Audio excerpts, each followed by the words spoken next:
Hey, look at those sexy controllers. Look at those sexy controllers. Sexy. Turns out there was more in store when Sony now showed us the new controller. They've got cool tech and all attention. We'll probably see the headset soon.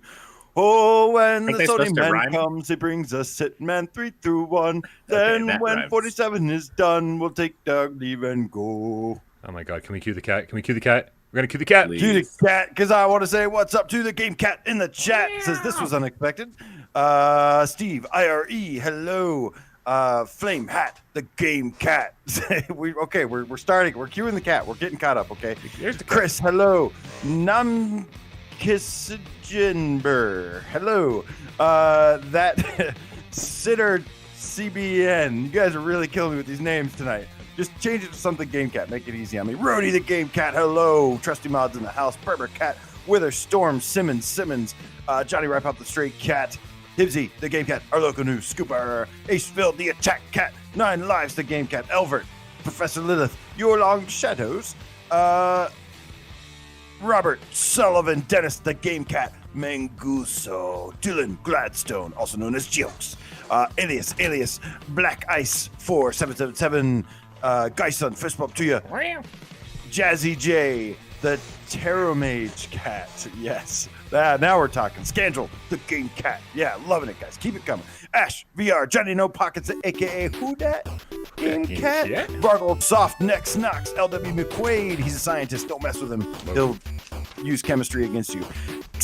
Julia, the Game Cat. Hello. LJ, the RE7 Game Cat. That's got to be Brian's favorite. Sutra Blah, Travel in Thai. Seymour Game Cat. Snacks Impulse. Stevie Kava.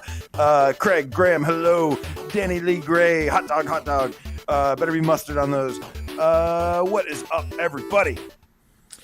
What is up, everybody? This is PSVR GameScast Live, where we film live every Thursday night at 6 p.m. Eastern. We bring it to you live, because that's what live means, right here on PSVR without parole. And, of course, the gentleman to my right, the boys! Dave from Dave Station. I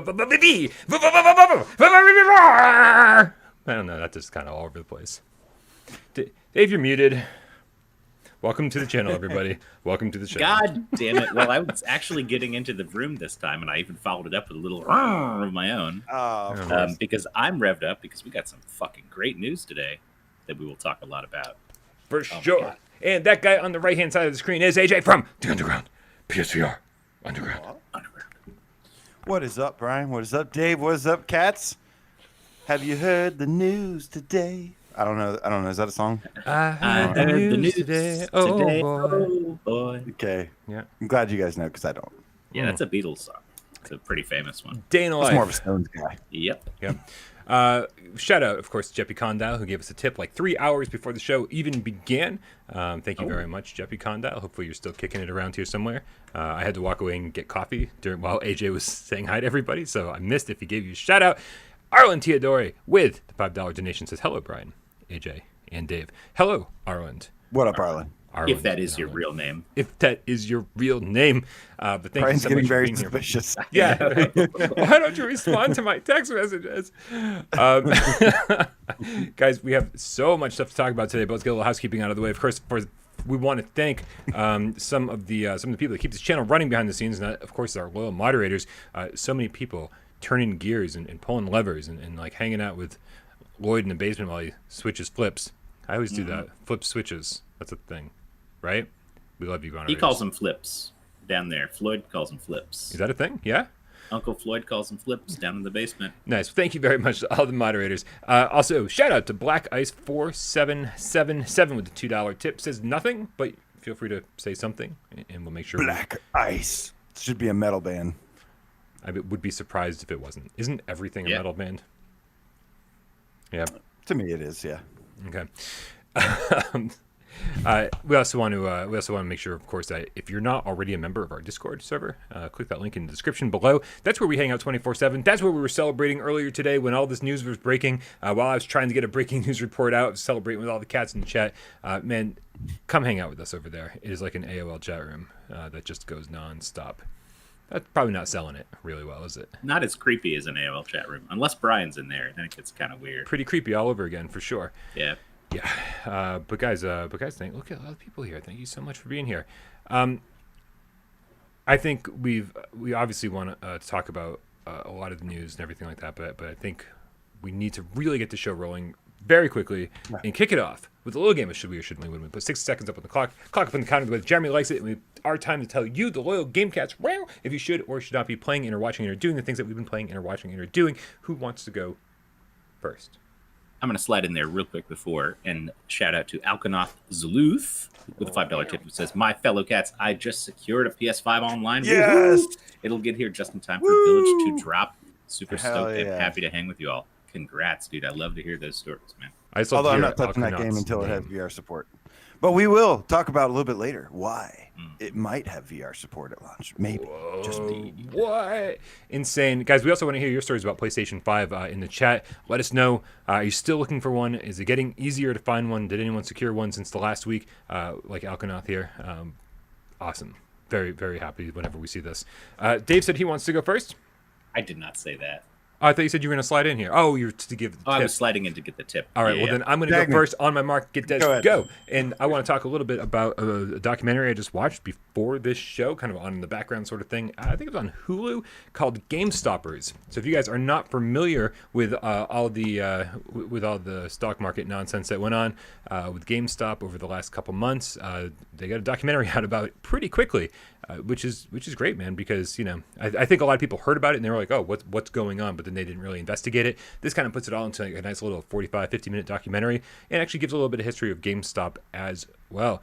So fun little watch. Nothing crazy. Oh shit, 25 seconds. It's a should we? Man, I got more time. I beat Professor Layton in the Curious Village from last week that I was talking about, and immediately dove into Professor Layton in the Diabolical box. These are the perfect DS games to kind of like cuddle up with at night and like kind of solve a few puzzles, and they'll make you tired, and then you just close the case, man, and like you don't have to save the game. Just close the case, go to bed. Should we? All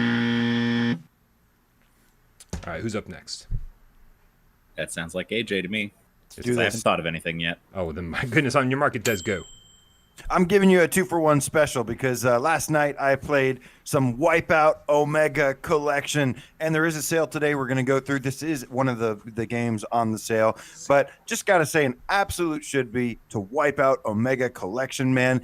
The deeper I've gotten with this game, when it first came out, I didn't get a full chance to like really dive deep into it because of Preda Vendetta Rising came out, and that was a game I was really waiting on, so I spent tons of hours in that instead. But over the years I've caught up, and the deeper I go into this game, it's just amazing. The other should we I gotta say is my man Decepticon. Go check him out. He did a music video for a new song called Reality Bites, and the music video for it on his channel was made in dreams. And it's got like some virtual reality headset stuff going on, and it's a great song. It was made by Clev Trev Gaming, also known as Spiders. Great guys. Should we? Reality Bites. Decepticon. Oh yeah. All right, guys. Although let me add one more thing. Decepticon, you got to get Trev to put the music in the thing so we can watch it in VR in dreams. Little Sounds special great. Request, please. Also makes me want to go back and watch Reality Bites, but that's like a totally different story. Came out before you boys were even born. Dave, did you come up with anything? I did, I guess. On your market, Des, go.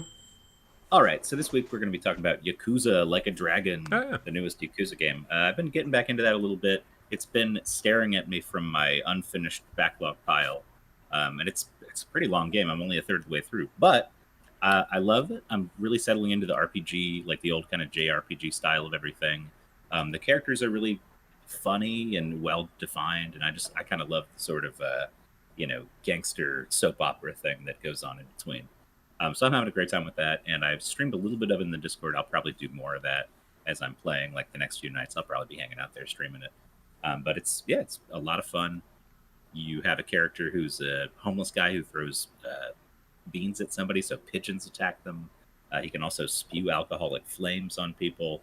I've got a new lady in my team. Anyways, I'm not going to go on too long. It's a great game. You should play it. It's fun. It looked great. It looked like a similar updated system to Final Fantasy VII or something. But more fun. More fun than Final Fantasy VII. AJ said it. More fun, like silly fun. More fun. Like silly. Exactly. Nothing will ever be Final Fantasy VII. We all heard it, that's for sure. Excellent.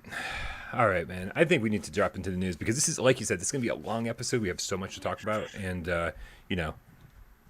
I can't wait to talk about it because it's so exciting. We have 11 items to talk about today, including the Beat Saber update, which came out today. Lots of we're going to get a sneak peek at some early footage, potential PSVR2 game. Maybe not. Maybe so. I don't know. Some brand new footage of some games, some updates, a brand new game that was announced. But first, of course, we have 3 huge news stories involving the PS5 that we're going to kick things off with, as always. The first one being PS5 is officially, or currently, according to VideoGamesChronicle.com, the fastest selling hardware platform in U.S. history. This comes from, again, Video Games Chronicle. And they say that's based on dollar sales generated by Sony's console after 4 months of availability, NPD analyst Matt Piscatella said on Friday. However, the supply-constrained PS5 was only the second best-selling console hardware platform in February, trailing the Nintendo Switch in both units and dollar sales. Well, I think a big part of that is the word availability, because when they say it's been available for 4 months, that's not true. Switches have been available for 4 months, and a lot of people, who want to play games in quarantine and stuff are saying, hey, I can't get this console, I can't get that console. There's Switches around, I guess I'll get a Switch.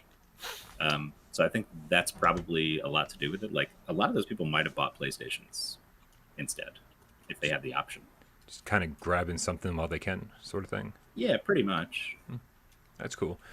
It is absolutely insane to know that it's selling so well despite supply restraints and despite COVID and despite everything else that could possibly be hindering this. It's great news, man. And the fact is that it's, and maybe you guys have an opinion on this, but in my book, it's selling solely based on reputation at this point. Because it's not like there's that, I need this PlayStation 5 game, right? Like there's a few benefits to upgrading to a PlayStation 5, like some backward compatible games, the PlayStation Now collection, PlayStation Plus collection, I'm sorry. And some of those games run better and PlayStation VR runs a little bit better. But like there's no like specific PlayStation 5 game that people are like, I need a console for this. Like it didn't have that like must have Halo, Mario 64 kind of launch game. I don't entirely agree. I think Spider-Man Miles Morales was a huge. Yeah, but that was a PS4 game too. Right. But I think that was. I think that was a big reason for people to jump in. Also, the technology, the hardware itself, is a big selling point. I do agree that there is a big chunk of that due to Sony, their reputation, and boy, oh boy, do they like to deliver. So. Okay. All right. I mean, yeah, it's, like Dave said, a lot of the games that did come to PlayStation 5 were also on PlayStation 4. And it's, and so, Demon's Souls was kind of like the game to show off like your brand new system. And then, of course. Yeah, and Destruction All-Stars is nothing to write home about. Like that's another PS5 only game that I wouldn't recommend at all getting a console for. Right. It's not that fun, All right. So I mean, so right now it's kind of just like living off of its legacy. PlayStation 4 was amazing, and everyone's just like, okay, and maybe the shortage of supplies could also be a thing. Like just when things are hard to find, people instinctually want them more. So I think this might all be playing on each other. But again, really curious to know if this is going to be something that rectifies itself over the course of the next few months. If it's suddenly going to be easier to find, if suddenly sales are going to start dropping, or if it's just going to like keep snowballing and keep getting bigger and bigger. Because the story was, AJ, that you brought up to start off this discussion, was that it's the fastest selling? How did they word this? Yes, fastest selling video game hardware platform in U.S. history. Of all time, in U.S. history. Yes. And that's crazy, man, because if somehow it manages to surpass like PlayStation 1, 2, 3, 4, all that stuff. Dude, when I looked up consoles, the best-selling consoles of all time, 4 of the top 5. I lost you there for a sec. Sorry. We still got you, and so let me know if it corrects. Fine. Yeah, I just couldn't hear you. 4 of the top 5 consoles ever made are PlayStation consoles. Did you guys know that? That there's only one's one. The Wii, right? One's the Wii. The Wii's got to be the other one. Yeah. And that's Wii and Game Boy, right? I don't have handhelds on this list. 4 out of 5. 4 out of 5 consoles, so not handhelds. 4 out of 5 consoles. PlayStation 2 sold 155 million. That's number 1. PlayStation 4, 114.9 million. Some of these numbers might be a little out of date, by the way. PlayStation 1 is in third place with 102.4 million. And then Wii with 101, and then PlayStation 3 with 87.4 billion. 4 out of the 5 top. So I'm really going to be keeping a close eye on this over the next few years, because I want to see if this can like potentially outsell the previous consoles. Like PlayStation 2 was such a juggernaut, and they were able to keep that thing running for so long. You remember? I mean, we've talked about this before on the show when they shrunk the console down, sold it for $100, right? And it was like the size of a DVD case. It's like, oh, I already have a PS2, but I just want one of these too, right? They really haven't done anything quite like that since. Like the PlayStation 3 smaller models have never been like more than like what, 300, and then the PlayStation 4, only the Slim got down to 300, and so like they're just they don't really need to do this kind of stuff anymore. So I'm really curious to see how they progress through this generation. Oh yeah. Sorry, I just went on a rant, but I also want to give a shout out to Vinter 2000 with a $20 tip. Says we didn't know much about PS5 until a few months before release due to competition and pricing. Do you guys think Sony releasing this much info about PSVR2 this early means they're super confident about it and its pricing? I mean, look, there's a lot of stuff to factor in. I mean, they definitely know what they, for the most part, have known what they're doing, what their plan is. A lot of what they're doing right now is what they have said dating back to like 2 years ago. We've been covering this even just on this channel with Bryan and Dave. We've been covering this stuff for like 2 years, 3 years, and we saw plenty of signs. Now, I'm not going to say I wasn't completely like a little nervous going into the new year. It is possible that the some of the competition, some of the circumstances, everything kind of sped up the process a little bit. But from everything I've seen, this is just part of the course. This was their plan, and that I think Sony is confident in whatever they do. They look at everything as they take pride in it. Look at Astro's Playroom. That there was all sorts of like 25 years of technology. A lot of that stuff was discarded in many ways, but they showed nothing but just absolute pride in the risk taking, in the innovation, and pushing gaming forward. Yeah, no, I mean, I totally agree, man. It's Sony's always seems very, very proud of what they're putting out there, and this was sort of like they had to do it, right? Because otherwise, they put out the fact that they were making a new headset. They didn't really give us a lot of information, but they had to tell us because they were sending out dev kits. And so if they didn't tell us, somebody else was, right? There was going to be pictures and leaks and whatever. So they wanted to get ahead of that message. And so that has less to do, I think, with confidence and more to do with like controlling the message, which, any big company wants to do regarding their, $1 million investment. And then, of course, this controller stuff, I think this is a pretty similar situation. With dev kits going out, these controllers are probably very similar to what are in the hands of a few developers right now. Will be in the hands of a lot more developers later. And so again, just controlling the message. So yes, confident, but also kind of necessary at the same time. Dave, do you have thoughts on this? Yeah. Well, I think the other thing is, we kind of all expected, and we'll talk about this more later, but the checklist of stuff they presented here is stuff that we sort of guessed would happen. And it's all stuff that adds something a little different to the VR market. Like, okay, it has the same buttons and it looks similar to an Oculus controller. Does your Oculus controller have resistive triggers and adaptive feedback and all this stuff like the next level haptics? It doesn't, and it probably won't. So that's like, I think a lot of people saw the moves as the stopping point for like why this isn't real VR yet. Yeah. And so I've seen a lot of people online saying like, okay, now I'm buying one of these things. Like, I'm ready. This is the time. Yeah. They finally showed me some decent controllers. Even without seeing the headset itself, I feel like the controllers and the PS4 were the two things bottlenecking VR for PlayStation. And now with the PS5 and new controllers, the headset is almost story, but the headset is almost like secondary. Like, of course it's going to have better graphics, it's going to, whatever, better resolution, all that stuff. But like at this point, you almost care more about what the hardware can do and what the controllers are. I feel like the headset itself is almost secondary at this point. Yeah, I mean, basically, we just want something that's going to power the games we want to play, right? And there was certainly we were certainly in a position, or getting to a position, where like the OG was just kind of like weighing everybody down. We wanted to play games on PlayStation 4 Pro and PlayStation 5, and now we can kind of separate ourselves, And of course, no offense to anybody who's still playing PSVR 1 on the OG, fucking love that thing, man. That's what brought me into VR to begin with. But I've kept up with the consoles ever since, and a lot of developers have looked at the OG and been like, we can't make our game run on this because we don't have a big enough budget. We don't have whatever. And so like we've got to move forward. So that's why I think most people are really, really excited about this. Now I see a lot of people. Well, actually, we'll get to this more later because we're responding to a tip instead of actually covering the thing. But we got a bunch more tips. I know. Let me just say one more thing to Vinter 2000. Whenever they Sony or Jim Ryan or Herman Hulst or Shuhei Yoshida release an article, read that article, but don't pay attention to all the people seesawing out there with their huge opinions, because there's another opinion that popped up today that I want to address at some point. But read, they give you they do it very subtly, but they will tell you what is going on. They will be like upfront with you, and they definitely seem very confident about whatever they do. When the last thing with Jim Ryan, he was just like we are, he said all of this very clear. Yeah. So anyways, and we tried to tell you, but no one listened to us. Also want to give a shout out to Red Rover, the effing game cat with a $30 tip. He says, I'm over trying to get a PS5. I'm switching to the Xbox. Okay. I tried that one on as a mind game and didn't like it.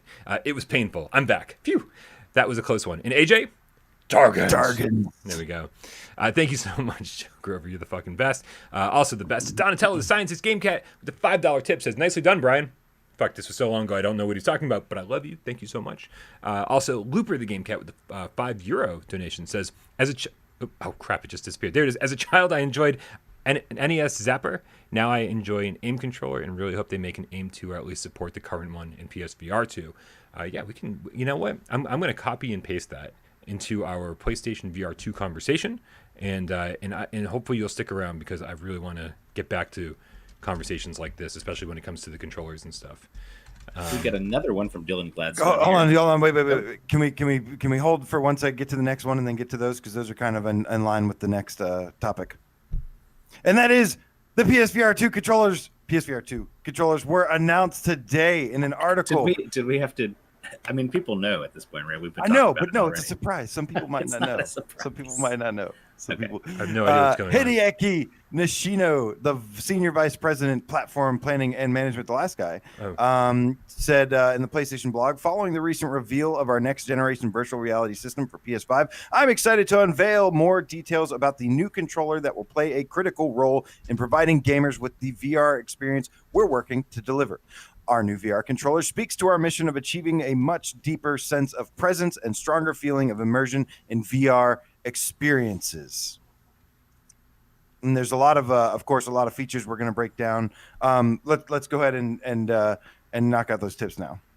All okay, right. Dylan Gladstone with $5 says, do you guys think the tracking ring placement on the controllers is an indication that they're going to have a camera in the back of the headset? Yes. I don't know. Oh, of the headset? Back of the headset. No, not in the back of the headset. If I'm right about this, the controller tracking rings are similar to the touch controllers, which I'll grab one. I guess I haven't seen them. I'm sure you guys have seen them, but this ring on the top is like IR sensors. And so that's what the headset's seeing with the cameras, right? And I think it'll be a very similar thing, just placed differently. So I think it'll be cameras inside the front of the headset tracking that ring on the bottom to figure out, what's going on. Although I did learn recently that almost like the majority of the tracking happens inside the controller with a motion sensing unit, and like the last 15-20% is what happens with the IR tracking. So I don't know, we'll see. One guy mentioned when he was breaking down the Dualsense controller that the tracking in the Dualsense was in a way that he felt like the PSVR controllers will have a really good built-in like motion tracking gyro thing, as well as just like the IR tracking. We'll see. Nice. Jamie out with the $5 tip says, adaptive triggers on DualSense seem to have excited people about PSVR 2 who wouldn't have cared otherwise, judging by Twitter at least. That's interesting. This is true. Yeah. Yeah, because Bryan, I know. Oh, sorry, go ahead.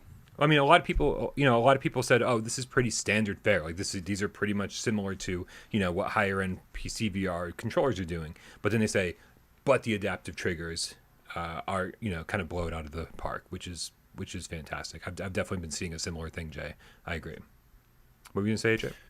I was going to say, Brian, I know you already covered the article earlier and everything, but can you go ahead and can we just break down the different features, just run through them real quick so we can get caught up on the basics here on what's been announced? Sure thing.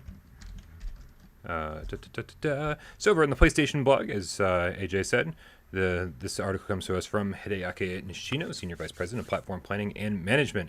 So the design it talks about an orb shape. The orb shape allows you to hold the controller naturally while playing with a high degree of freedom. There are no constraints with how you're moving your hands, providing developers with the ability to create unique gameplay experiences. Do we want to stop after each one of these, or just want me to get through it? We can break them each down if you want. I don't know. It's up to you. Let's go through it. We also designed the new controller with great ergonomics in mind. It's so well balanced and comfortable to hold in each of your hands. We applied learnings from testing users with the range of hand sizes. That is something some people were concerned about, as well as the decades of insight from controllers across all PlayStation platforms. The result is an iconic design that will change how VR games are played. I do want to stop for a second there and say, anyone who has any doubts about these things, I'm not going to say that they're going to be perfect, but man, Sony has very seldom let us down when it comes to ergonomics. Like, things are always comfortable, things always feel good. For an early headset, PlayStation VR still is the most comfortable headset out there. They know what they're doing. They do a lot of product testing, and so of course testing things with different size hands and stuff. I don't think this is going to be an issue for anybody.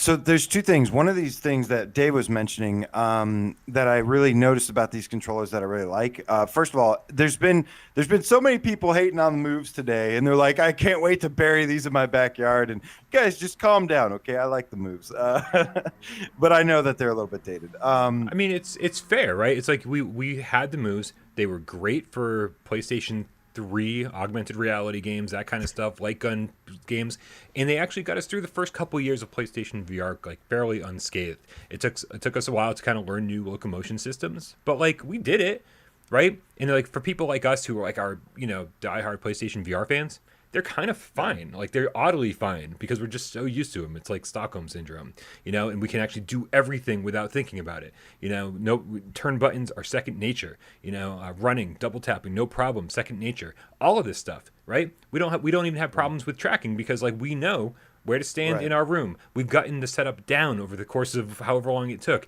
We know that getting down on our floor, we're gonna lose tracking. So we've got our camera set up properly. Not everybody's like that, and I think that's super important to get controllers that make it easier for people to get in VR, get out there. Pick up and play. Yeah.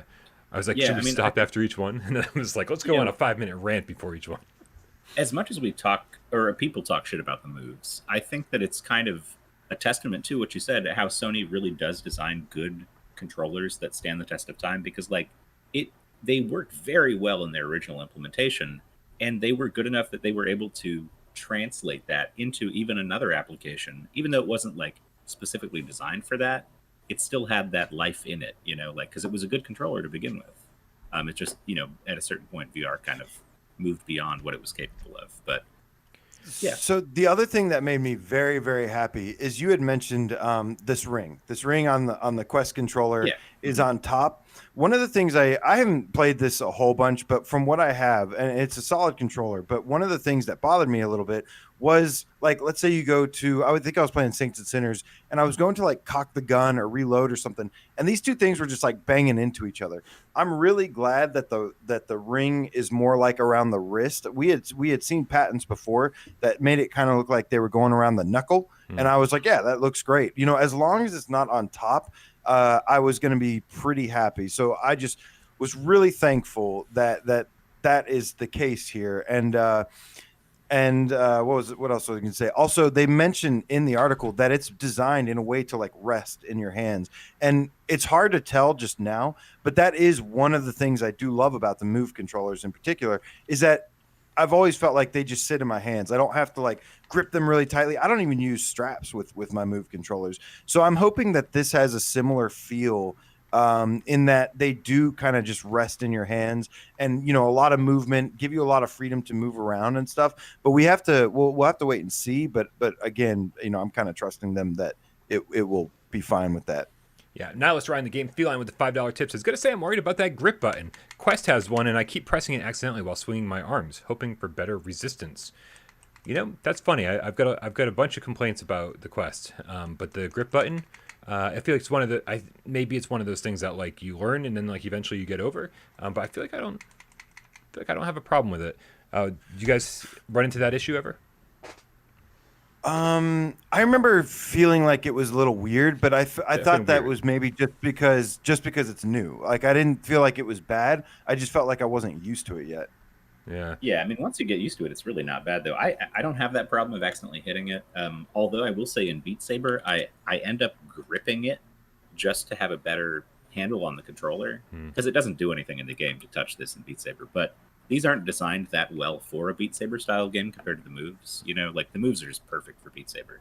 And that's one of those weird things where I feel like, you know, the reason PSVR is my preferred Beat Saber platform is because of the controllers. And I'm wondering if we'll have a few games where it's a little bit more like the Quest version, where it's like, I don't love this as much as I used to. But not that we shouldn't be replacing the moves. Obviously, we should. But there may be a few outliers where it's like, man, I kind of like the moves better for this game. We'll see. Red Rover, the effing game cat. What's up, dude? He said with a $5 tip says, I have the hands of a troll and the grip of a newborn. I'm ready. All right. Wasn't quite sure where he was going to go with that. I had to read it first before I read it out loud. So, yeah, I mean, as far as what Dave's saying here, I'm curious to know how heavy these things are, because I think weight has a lot to do with it. With the Quest controllers, are kind of light and just kind of like they feel almost like flimsy in your hands if you're used to the Move controllers, and they have some weight to them, like lightsaber hilts. And so, you know, if these have a little bit of weight to them, I think they'll satisfy everybody. But I guess we're going to find out when we have them in our hands. Yeah, and ourselves. I mean, so you're still rocking a Quest 1, Brian, right? Yes. Okay, so the Quest 2 controllers are notably heavier than the Quest 1, and I think that's because of that it felt so kind of like a little toy in your hand, you know? So if it's similar to the weight of those, I'd be okay with it. They feel a little bit more chunky in your hand. Let's get back to the article. Two other things about the design on the controller. PS5 only pointed out that it was hard to tell, but he was trying to zoom in, or they were trying to zoom in, and they believe that that it might have that same like sacred symbols engraved into the design as well, that they used on the PS5. It's all over the PS5. So just a cool little just a cool little side note. It might have that. It's hard to tell right now because there's no clear picture of it. But something it's hard to tell on the PlayStation 5. I went right up to it and I was like, I don't fucking know what they're talking about. Isn't it supposed to be on the DualSense too? The grip on the It is on the DualSense. It's all over it. I put that shit right in front of my face and I was like, look like it's there, man. The other thing is, what do you guys think about these controllers being black? Was that unexpected, or that's an interesting choice, which makes you wonder, like, what the headset's going to look like. Although some people have said these are going to be like tentative images, they might change the design, but I think they're pretty confident in this design. I think this is the exact pair of controllers we'll see. That said, you know, they always do like 4 different colors of DualShock, DualSense, whatever. Right. So like, you know, maybe there's a chance they could throw a few colors out there, white or black. Take your choice. You have to think the headset's still going to have some like white on it. Maybe it's reversed. Maybe it's going to be black and then have like a white like middle to it or something. Yeah, I mean, like that's kind of a Quest thing. Like the first Quest was black and the second Quest is white. And I don't know if I prefer one over the other, really. And with Sony's new design sensibilities, it's all just black and white anyways. So I have to assume it's some combination of black and or white. I don't know. Yeah, I mean, I don't. It was a little surprising, you know, when the PlayStation 5 came out. We were like, oh man, this looks like the PSVR1 headset, and then we were just like, obviously, you know, they were just gonna follow suit, and they didn't. And honestly, I don't care. Like it's whatever happens. As long as it feels good in my hands and works well. You guys know that I've never really been a fan of any PlayStation console design ever. I've always thought they've been. I have. I know. Really? I know. I know. I like the PS2. You never even let me finish that sentence. Dude, you're always like, I know. Yeah. Because okay. Well, DualShock. You're always like, 4, the cats will like me more if I say that I love PlayStation more. Oh wow, damn, getting deep on Just that. love me, cats. Just Right? love me. No, it's and so I was like, in the PlayStation 5, I was like, wow, like it shocked me when I first saw it, but I'm still like, it's like this thing looks fucking ridiculous. Like it's fine. It's like I just don't care what it looks like. Yeah. Okay, guys. Before we get back to the features, I know we have at least a tip or two to take care of. So let me give a shout out to Peter Cordova with the $5 tip. Says, I just want AJ to show his aim controller because I know it's right next to him. You already pulled it out. He's already holding it. Yeah. I feel like he's just holding it the whole time. I might have had a finger on it. Here's what I'm saying. I think this is like his safety blankie or like a little teddy bear that he keeps nearby to keep him comfortable during the show. He's always got to have the aim controller. And he's got one hand on it, just resting on it the whole time. Right always ready, man. You never know when a spider will jump out at you and you gotta Wow. Love this thing. PS2 is sexy though. I like the PS2. Tyrone Futter with 35 cubic zirconia says, do you think social screen with multiplayer through TV screen will still be supported like it is on PlayStation 4? Yes. So social screen is a huge aspect of the PlayStation VR's like value proposition, right? Like on a Quest, it's cool that you can just pop it on anybody anywhere, but nobody can see it unless you do this extra stuff. Right. Like this is built into the console, built into the whole thing. I think they're definitely going to keep that.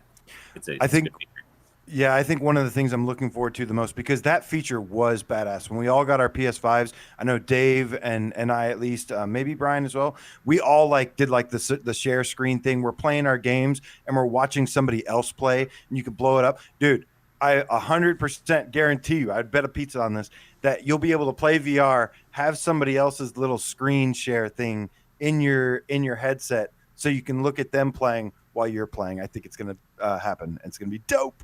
Yeah, and one thing that would be really cool, I mean, so for streaming stuff, right, on PlayStation right now, if you're doing a PS5 stream, you don't see any comments if you're trying to do like comments on text. They just don't pop up. It'd be great to have a little window in the corner that you could look at that maybe wasn't on the stream. I've done this in Oculus on OBS before, but like there's a window that nobody sees, but I can see the whole chat through it. Right. That's just floating right there. And that would be a great feature to add. Hopefully they do something like that, because I'm still pretty disappointed with the old create button replacing the share button as if that was some kind of difference. It's the same fucking thing. They talked it up a lot. I'd like there to be more to that create option. Yeah. And so hopefully in VR, there's something more there. Yeah, I think we talked about whether on Viewer Takeover or prior Gamescast, I talked about like just what you were saying with the window, but being able to like just grab it and throw it anywhere, is like pick it up or like attach it to your wrist, so when you go like this, it pops up and then boom, like just so it's there at your convenience, so you can check it real quick and keep moving. There's got to be. I think Sony is one of those companies that's more interested in like the social aspect of VR than most companies. I know, like Facebook obviously is like a big social media company, but I'm not talking about that way. I'm talking about like in terms of the social screen, in terms of streaming, in terms of all of this stuff. I think they are hyper focused on that, and I think we're going to see some interesting ideas come out of them over the next year. So Hack, talking about Sony, that I was going to say, real tiny thing. Hack mentioned this. I was going to bring this up. Do you think with the PS camera not being used to track, that we'll be able to stream VR and use the camera to show a video of yourself playing the game in the corner? I think so. Why not? That'd be like perfectly reasonable. It'd be stupid not to. You got a camera right there already. So everyone's wondering what the camera will be used for. They're like, oh, we can't use this for PlayStation VR1 tracking. What is it? What's it good for? Of course, yeah, absolutely. You can use it to stream yourself playing PlayStation 5 games now. Why wouldn't you be able to? Because that's what kept us from using it on the PlayStation 4 or PSVR 1, was that the camera was dedicated while you were playing a game to tracking, to making sure that it was tracking your motions. So it couldn't kind of multitask and also stream what you were doing. I can't tell you how many people over the years have asked me, hey, man, how do I stream from my PS4 and get myself up in the corner like I see on other people's streams? Right. And I'm like, nah, you got to do Elgato, OBS. Like, that's not supported. Exactly. So if it's just out of the box, we'll see a lot of better streams from people, a lot of like amateur people coming out and being able to do something that looks more professional just out of the gate. Yeah. Like imagine if we had all this stuff that we're talking about when we started streaming from PS4 back in the day. Oh yeah. Like we would have looked professional as hell. Dude, we've jumped through hoops to make ourselves look more professional. We're still fucking still not there yet. Still duct tape and wire hangers. Shout out to Donatello, the scientist game cat, with a $10 tip. Says AIM reminds me that we need that idea for Ocean Descent Cave Edition in PSVR worlds to become a reality. I'm forgetting what this is in regards to. I don't know. Ocean's Descent Cave Edition. One of you guys said this on Viewer Takeover. Is that right? Viewer Takeover. There was a discussion about it. Yeah, that's what it was. We need Cave Edition. I would love a new Ocean Descent or something. Yeah, make it.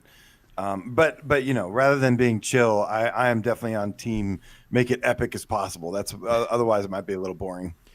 Zalan Maru with the $10 tip says, speaking of the game, do you think we'll get a new one? I don't think there's any reason to right now. Like, especially not right now. Like, I don't really see any need for an AIM 2, but maybe some attachments or maybe in the future. But right now, no. Like, there's so much to explore with these new controllers, which we have way more to talk about in the features for it and stuff. So, personally, I think the thing that made the AIM great was the thumbsticks and the fact that you could hold two-handed weapons and be tracked properly, which can't be done with the moves very well. I think with these controllers, there's less of a need for a thing like that. Right. Yeah. But the feeling of having the gun in your hands is something different. And I wouldn't be surprised if we saw like a plastic attachment you can pop them into that's like an officially licensed Sony thing. Instead of a brand new controller that you got to spend all this money on that's hard to find, just like a plastic thing you pop them into. Yeah. I think that would be a good idea. The AIM really was the best of both worlds. It was like, hey, here's your two analog sticks that you desperately want on the Move controllers, and it only requires one ball of light to track, and so you're never going to have one getting in the way of the other. And for the camera, and again, like Dave said, for two-handed weapons, it was perfect. But we'll see. These should track no problem. Putting your hands in the correct positions. They've got the analog sticks, and so it's almost all there. It just doesn't have like the rigidity. Yeah, no, you're right. That's a word? Oh, perfect. Yeah. It doesn't have that look of the DM controller, so yeah. Oh, spiders, right, Donatello. It's gonna God damn it. That was from Discord. Sorry, Donnie. Donnie's talking about like... Oh, go ahead. Sorry. The spider reference or the cave reference. It wasn't from Viewer Takeover or Gamescast. We were talking about a PSVR Worlds experience where you walk into a cave and spiders, you walk through cobwebs and spiders and stuff, and that's what you feel with the haptics on your head instead of rain, like I was talking about in Viewer Takeover. Sorry, I said that was a random aside. It's creepy. It's creepy. Can you imagine spiders? Next feature, Brian. Next feature. AJ, you're no fun. No. Really no fun at all. Right. Really not. Okay. A heads up, I got 16 minutes till I got to temporarily pop out of here. All right, let's go with the next feature then. We got features. New VR controller enables players to feel and interact with games in a much more visceral way. There are several features, including key features from the Dualsense controller, which match our vision for what next-gen VR games can be. First one is adaptive triggers. Each VR controller, left and right, I think AJ just came, includes an adaptive trigger button that adds palpable tension when pressed, similar to what's found in the DualSense controller. If you played a PS5 game, you'll be familiar with the tension in the L2 and R2 buttons when you press them, such as when you're drawing your bow to fire an arrow. When you take that mechanic and apply it to VR, the experience is amplified to the next level. Your Long Shadow said at some point, Brian, you've already made this video today. Just play it back and turn up the sound. Well, I mean, this is the thing we all said. We always talked about bows and arrows with these adaptive triggers. And it's like, it's almost like I know they weren't, but it's almost like they listened to us when they were describing this thing. Because it's like everything we said we would want and working the way that we said we'd want it to, with the same applications thrown out there as an example. Bow and arrow. It's simple. Everybody understands the idea of like the knocking it and feeling the pressure. I'm going to be honest here too. I think that there's a reason that they mentioned a bow and arrow. I don't think that's an accident. I don't think it's an accident that they mention a bow and arrow, guys. And that was going to be my first conspiracy theory of the day. Yeah. I think they mentioned that on purpose. They did that on purpose. So what's your conspiracy theory? Horizon? Well, that's it. Just Horizon? A game with bow and arrow. My conspiracy theory is that Horizon. Who's making it? When is it coming? What is it involved in a full game is an experience? Come on, man, bring on the whole conspiracy. I mean, that's the beauty of this, man. When it was PS4, whenever there would be like some subtle hint or some rumor, like we would always be like, yeah, that's got to be a thing. BioShock, right? That's totally going to happen. But now, really, the possibilities are really endless. We really can't like just pass up on anything we see. And I really do feel like this is a hint. We had already heard rumors about it before, but really anything is a possibility now, guys. Like that's what makes this so awesome. So yeah, I think there's a reason they pointed out the bow. If it's not Horizon, it's an Astrobot, or no, I don't know. It's something going on with the bow. Access Turok VR. Maybe it's Turok. Turok, yeah. Give me some Turok. I'm cool with that. Cool. I think Horizon would be better though. I think I love Turok more than that, like a lot, but I think Horizon's probably better. More than Bloody Roar? Turok more than Bloody Roar? Mm-hmm. I don't even think. No, I like Bloody Roar more. Sorry. Okay. Hey, you mentioned it, not me. Just asking. All right, adaptive trigger sounds awesome. That is definitely like of all the features in the DualSense, I think that's the thing I like the most about the upgrades. You guys, we've kind of talked a little bit about the rumble features and stuff, and I'm like, yeah, I don't know, man. I'm like, I kind of almost like the DualShock 4 rumble better, but yeah, you can't complain about the adaptive triggers. It almost feels like you're breaking it sometimes. And that's an amazing feeling. You're just like, oh, is it supposed to do that? Holy crap. So yeah, in VR, when like you don't see the controller, you see a gun in your hand and it reacts the way a trigger on a gun would. That's gonna be mind blowing. Very excited. Next feature is haptic feedback. The new controller will have haptic feedback optimized for its form factor, making every sensation in the game world more impactful, textured, and nuanced. When you're traversing through rocky desert or trading blows in melee combat, you'll feel the difference, magnifying the extraordinary visual and audio experience that's so central to VR. How well do you think this is going to work? It depends on the game. I mean, like so far for PS5, some games have used that feedback really, really well, and other games have just sort of been like, we'll kind of use it a little bit. So it really depends on the devs. I think first-party games are going to have great support for this thing. Any Sony studio, any Sony-owned studio, like Insomniac or something like that, that comes out through that umbrella of companies that they actually have their fingers in, I think will have really good haptics and feedback and all that stuff. Other games, it's really up to the devs, I think. I'm waiting on you. Yes, I am. Oh yeah, it's like did I say something? I was like, how come there's no.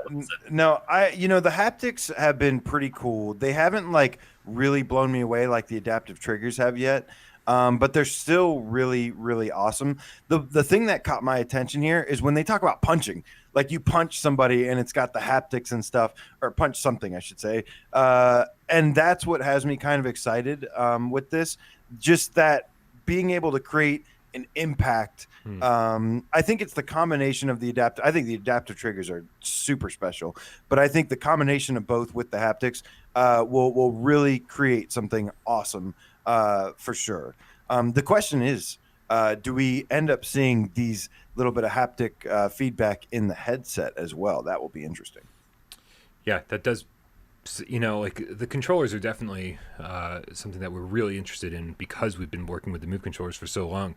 But yeah, it's knowing what the full features of the actual headset will be. I mean, that's going to be a whole nother day of awesome news at some point down the road, which now that we're sort of on topic of it, I don't think is going to be that far away. I think for a similar reason why they had to show the controllers, I do think that there's going to be a similar reason that they're going to be talking about the headset sooner rather than later. Do you guys think we're in for a wait, or do you think it's going to be soon?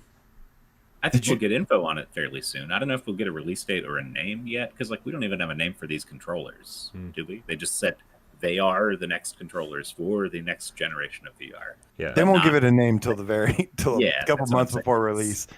Leave that speculation. When they start naming shit is when you know for sure you're going to be able to pre-order one soon, I think.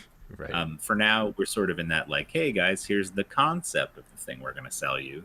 Here's a picture of it that, we'll have to wait a few months for that, I think. Real quick, there was a question in the chat that I wanted to hit. What was the question, Brian? I didn't get a chance to answer that real quick. Okay. Oh, do you think we're going to have to wait for information on the headset itself, or do you think they're going to be talking about that real soon, too? Yeah, I think was it Blake Stone that pointed out that he believes that That was a great tip by him, saying that, they're going to maybe have to release this info because the dev kits are going to be out in the wild, and this prevents the leaks going on. But also, Brian, you should have paid a little bit better attention to my Sea Shanty at the beginning there. Oh my God. No one wants to pay attention to your Sea Shanty. So what I was going to say is Daniel Williams in chat said, do we think these controllers will come packaged with the headset? There's a question we haven't answered yet, but I believe so. Yes. I think they're going to go with the Quest thing where everything comes in one package, because it's not like some games support this, some games support that. These controllers will do every game on the console, right? There's not a DualShock 4 and a Move and an Aim splitting all the things. So there's no reason for different bundles or selling the headset by itself if people have a DualShock. It will be in the package, I guarantee. Yeah. All one. Yeah, and whoever just asked in the chat if controllers are going to be required for all PlayStation. Yeah, there it is, Chairface. Yes, so do you think all PSVR2 games will require these controllers? Yes. I think it's crazy what a niche market PlayStation VR already was, and then if you look through the comments on Without Parole, so many people are like, I'm not spending $100 for Move controllers. I'd rather buy 5 games, and so there's we've now split the market over and over and over again. So many people don't have an aim controller, so there are people who are like, oh, I can't even play Doom 3 with the moves. I bought the moves and now I can't even play. So the market is split over again and again and again, and I don't think Sony ever wants to do that again. They want to be like, here are your controllers for everything PlayStation VR 2, right? It's everything you need. Here you go. And so I think this is a smart move, and I think that, yes, every game will require these. Jamie Meow with the $2 tip says, imagine the controller pulsing, flying as Iron Man. So many applications, man. So many applications. That would be a very unique feeling. I can't think of that feeling happening in any other game, and just having the controllers be making this I don't even know what kind of feeling it would be, like a jet engine feeling of some kind, just to make you really feel like you're up there and thrusting the thrusters. You know what? I quit. Okay. Yep. Okay. Well, I'll fill in for you. There's another question here that we haven't discussed, and there's no info on, so we can speculate a little bit. AshVR says, I wonder what the charging station for these will look like, which leads me to the question, do you think these are rechargeable, or do you think they are battery-oriented like the Quest is? Because in a way, having controllers like this that are battery operated can be better, because there is no downtime if you have another battery available. True. You can just keep playing if your controller dies. Whereas if you're in VR and say your left controller is dying and you got to sit there and wait 30 minutes and charge the thing, that's unfortunate, because if I'm playing PS5, I can plug the controller in while I'm playing and it doesn't interfere with my experience at all, even if it's low on battery. With VR, I actually kind of like the battery idea, because you can just pop it out, pop it in, and at any time, if you've got the supplies for it, you can have a full battery at any time. So, I don't know. That said, Vinter says there's a USB-C port on it. Oh, so, there you go. Who knows? It's just one of the things I do with the PlayStation 5. I always have I'm the only person that plays here. I don't play multiplayer games. I don't really invite people over. I don't play video games with other people socially in my house. So I always have 2 controllers. And there's a simple answer for that, because it's when one dies, I unplug. I plug it into the PlayStation 5 and I unplug the one that's been charging for the last day. And then I just have this rotation going. But for these, I don't really see myself buying a second set of these, because I'm betting they're kind of expensive. These could easily be $150 for the pair, maybe more. Oh, yeah. Yeah, that's how the Oculus ones are, I think. Yeah, I haven't used, in 25 years, I've never used batteries with a PlayStation controller, and I don't really plan on ever. Well, I'm just saying there are applications for, use cases in which that's actually kind of better. For sure. If you're in the middle of a game with friends and something, multiplayer game, VR, and you say, shit, guys, my headset's, plugged in, but my controllers are dead. Mm-hmm. Sorry, I got to go. Whereas otherwise, on the Quest, I could say, hey, let me just grab a battery, throw it in there, and then I'm good to go and I'm back in. So I don't know. It does seem antiquated, but there is a reason why it's nice sometimes. XSpacerX chimes in with our question from earlier with the $5 tip, says, I say we see what the PSVR2 headset looks like before summer. Anything is possible. I think that's possible. I actually think that's a pretty safe bet. I'm with you on that one, bud. Yeah, Dev clips.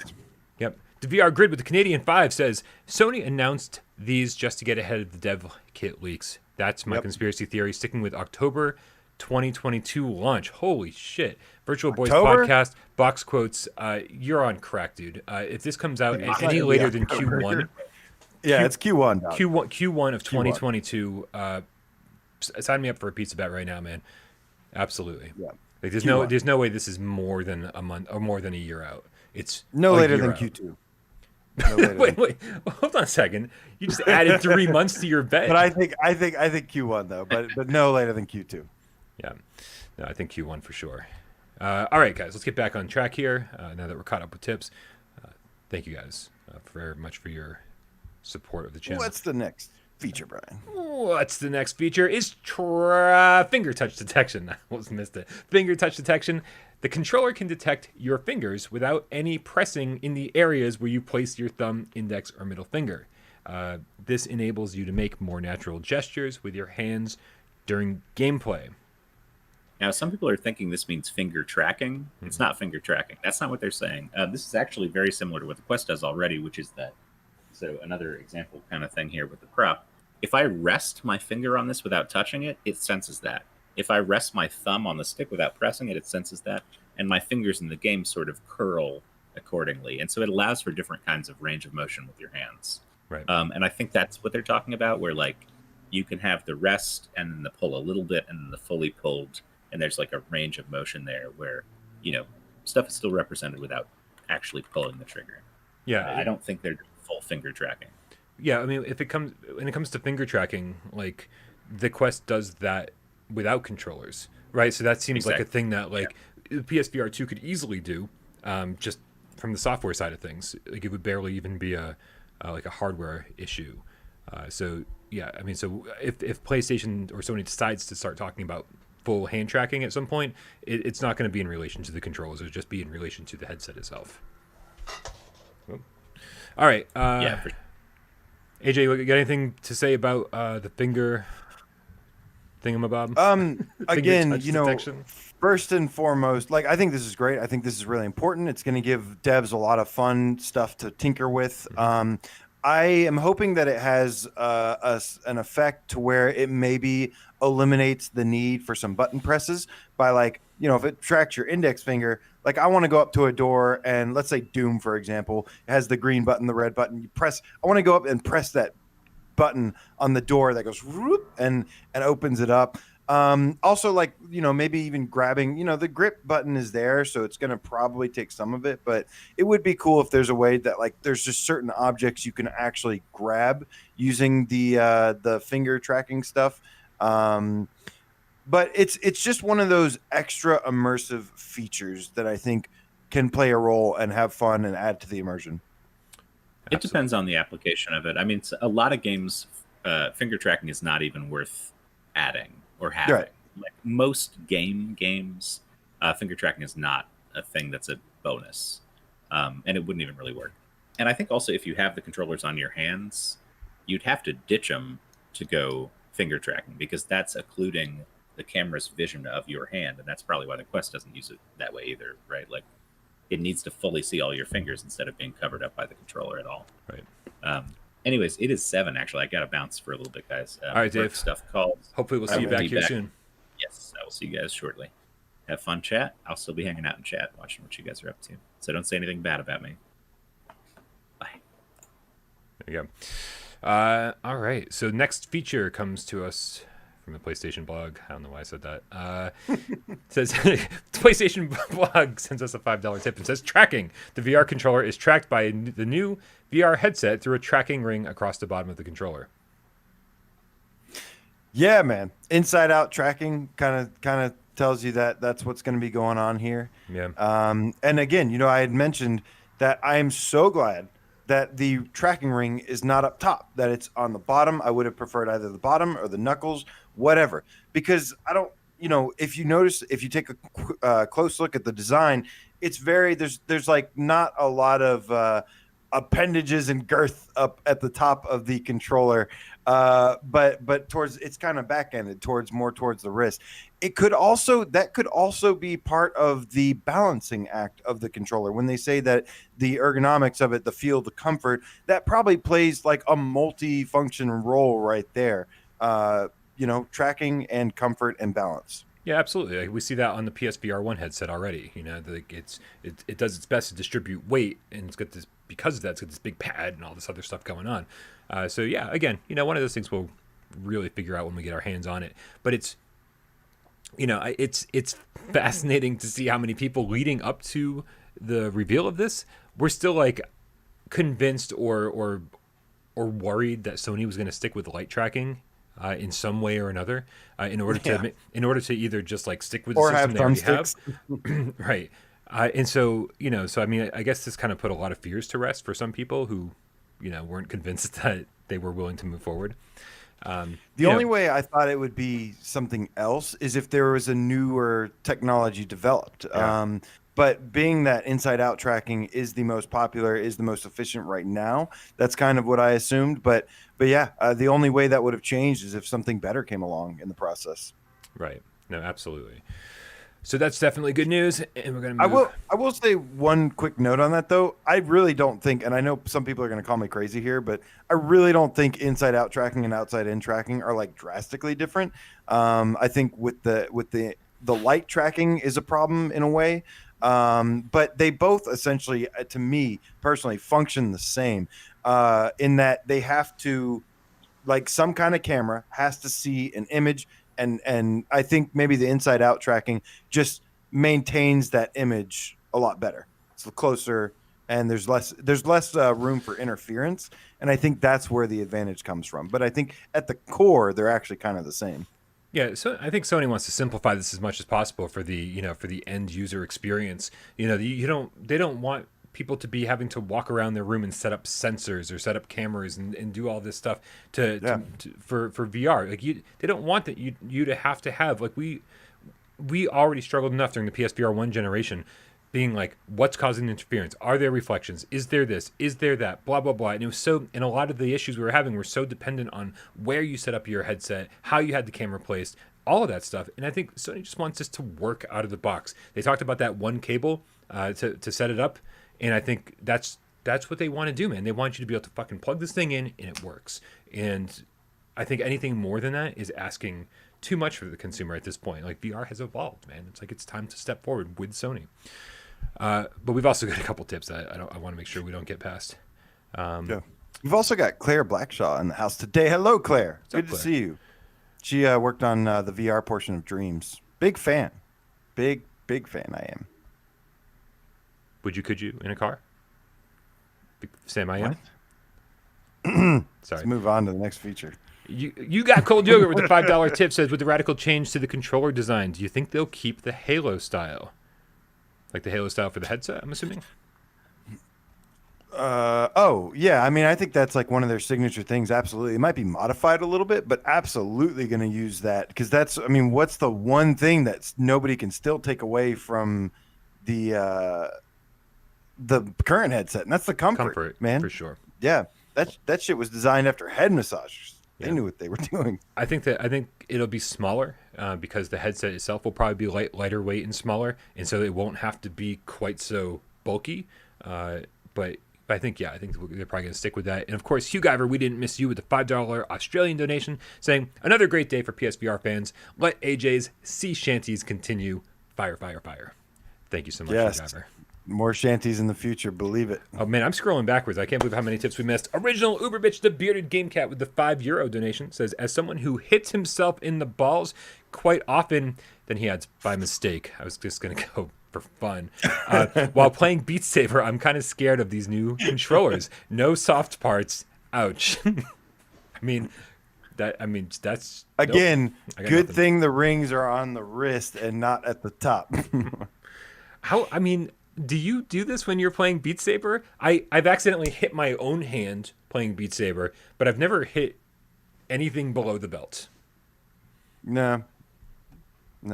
Just walls and ceiling fans and stuff that are no longer in my presence when I play VR games. You guys play VR games way different than I do. It's absolutely insane. The next feature we want to talk about are the action buttons and analog sticks. The left controller contains one analog stick, triangle and square buttons, a grip button that we talked about, a trigger button that we talked about, and a create button. The right controller contains one analog stick, The cross button, there's like a whole conversation about do we call it the cross or the X button. We all know what's correct. The circle button, a grip button, trigger button, an options button. The grip button can be used to pick up in-game objects as one example. You know what the funny thing is here? We've already talked about like the triggers and the adaptive triggers. We already talked about the grip. But what's funny here is that when we were talking to Blake Stone from Vitruvius VR, he sort of said this, and I kind of didn't believe him. But he was like, I really think that the next controllers that they debut will just be the DualSense split in half. And I didn't know what he meant by that so much specifically, but he really meant 2 face buttons and an analog stick. 2 face buttons and an analog stick. It's like it's really half of a controller. Where like the current Move controllers we have, like they're ambidextrous, right? It doesn't matter which one you're holding in which hand. There's just a Move button and then the same 4 face buttons around it. And so this is kind of crazy that he predicted this. Although I guess if you look at the current trends, it's not all that crazy, but it's still pretty the same cool. as an Oculus controller. Exactly. So it's not that crazy, but he did predict it. It's cool. I'm surprised I haven't heard anybody point this out yet, but have you noticed the layout of the buttons? So that's going to be something that's slightly new. The buttons are not, I know they were kind of angled a little bit or offset on the normal DualShock controller usually. I think so anyways. I don't know. I don't have one near me. No, they're actually not offset. But they are like the button layout is a little bit different here. So that's going to be kind of a new thing. It's not going to be exactly like just splitting a DualSense or DualShock in half. Right. Because on the right controller, I see at the top one is a circle where the triangle would usually be. Then there's an X where usually the circle would be. Right. Then on the left hand, there's a triangle where the square would be, and then the square where the X would be. So that might be a little new, something new for some people. I haven't noticed anybody else pointing that out yet. And yeah, to me, I was like, oh, that's a completely new button layout. A couple things here, and actually, man, let me get this tip. Big Show with a $20 tip says, I use Oculus way more than PSVR, but I really hope the new headset is good. I play VR 100% of the time, same here, and cannot wait for the Ready Player One future. As long as PSVR2 is 4K screens and 120 hertz, I'm good because Quest 2 is 120 hertz. Yeah, man, this is like... I responded to one of Nathan's tweets today. Nathan was talking about how great it is that like PlayStation is finally part of the part of the VR conversation again. And I was like, yeah, as mobile headsets are awesome, right? They're so much fun and they're convenient. But man, like we haven't actually seen true next gen VR yet, and Sony is ushering that in for the first time. As great as Quest is, Quest 2, there's no horsepower there that even rivals PlayStation VR 1. Forget about PlayStation VR 2. So. It's gonna be really, really interesting to see what happens, and I'm super excited to kind of like be here for this moment. It's crazy. But there's some of the. Oh, good. Well, I want to. You know what? It's funny. I want to show off this patent again. The last patent we saw for the controllers, we kept calling it the GameCube controller, right? Because next to the analog stick was a big button and then a small button, and I kind of found it fascinating that they didn't stick with that because in the headset, like you're gonna be kind of like. There's only 2 buttons, right? but how difficult it just when you reach for something, when you touch something, it's easier to find the big button. And so I was surprised when we saw the reveal today that they didn't stick with that design. Well, it's got to be a lot better than the Move design, where every button is a tiny little thing that you can't recall the location of. Like at least you got them split between controllers, so my left hand has these 2, my right hand has these 2. Yeah, and that there is a lot of conversation in the chat right now about 120 hertz, Quest being 120 hertz, and that most games are 72 hertz. But then there's like a lot that have been getting the Quest 2 update to 90 hertz. It's the same thing with PSVR. I think that's a given that it's going to be 120 hertz because most games just don't run, at 120 frames per second, and they're not going to for some time now. Like that will get there. The PSVR 1. Is 120 hertz. Most games are like 60. If they're enhanced, they're 90 at most. Only a few games run that, and that has a lot to do with the hardware, the software side of things. But yeah, you always want the hardware to be as future proofed as possible. That's why I think the headset will be 4K display, because it's not necessarily every game at launch or whatever is going to be 4K. It's in the future when developers get a little bit more accustomed to developing for it and really unlock some stuff. And you better believe first party right off the bat is going to have 4K like stuff ready. Blood and Truth already has 4K, and there's that's just a PS5 patch. That's not even like taking advantage of the full GPU and CPU power. That's a PS4 with a PS5 patch. Right. The VR Grid with the $5 Canadian says, "Hit that like button, lads and lasses." Thank you very much, man. I appreciate the support. Looper, the Game Cat, Rare with a €5 donation, says, "AJ, if you could bring two controllers together and rotate them by 45 degrees to your right, the layout exactly resembles that of one DualShock." Yeah, there you go. It seemed like a lot of math involved. Dude, I've been playing a lot of Professor Layton. I did that in my head, and it works out perfectly. He's absolutely right. Seeing numbers. So one of the things about the buttons, though, we didn't address. Right here in the chat before the show started, that Game Cat in the chat, he also ended up answering his own question after the fact. But I thought it was a great jumping off point. He says, "Does anyone think there isn't enough buttons? Having only two on each controller." That is a good question. Not enough? No, there's plenty. We got everything. What do you need, a touchpad? We don't need a touchpad. The pizza's talking. That the chat realizes the pizza is talking. I haven't had to say much on this meeting, so I got one headphone in and I'm listening on the other one. Man, if pizza started talking, I would be vegan fucking immediately. It actually is a good question, but I think that's going to be able to be compensated by the finger detection stuff. Like I said, instead of having to look at something and press X, you'll probably go up and poke a button to open that door, or you'll grab a handle. This is going to ultimately force a lot of things to happen into a more immersive experience. I think there's nothing. I think it'll be fine. I think they might, but it is a good question though. It is a good question, and it will be interesting to see if that actually becomes an issue. But I doubt it. And we also have to remember that the analog stick alone eliminates the need for two turn buttons. Right. And so if there were 4 face buttons on your right move controller before, now you have an analog stick and you no longer need half of the buttons just to turn. And somebody was asking about L3 and R3. That's clicking those analog sticks. It always has been. I guarantee you. Yep. Yeah, absolutely. L3 and R3 has always been clicking the analog stick. Right. So I don't you think that. you can click those in? I mean, I'm not saying that you can. I'm saying that there hasn't been. You think you will be able to click those? Yes. There hasn't been a PlayStation controller in a very long time that hasn't allowed you. Like, when was the first one? Was it PS2 or PS3? PS3, right? DualShock 3? Well, yeah, and also every industry standard controller, like all the Quest and Oculus stuff, has the clicky on the thumbstick. They're going to do that. That's a no-brainer. Thank you, Pizza. We appreciate your input. So that is very interesting. Because obviously it simplifies the entire user experience, but at the same time, it's like, they weren't really necessary in the first place. And kind of going off what AJ was saying, I think there's going to be a lot more Saints and Sinners moments in games where you're like, I need my map. Well, I don't need to push triangle. Just grab it off your chest, man. Or you're like, there's going to be immersive ways to grab your map or to check your inventory, grab your backpack, all this stuff. We're not going to need all those buttons in the future. Yeah. Yeah, that stuff, that seems like, I mean, especially looking at the summer lineup of games that they just announced, stuff like Fracked and Song in the Smoke and stuff.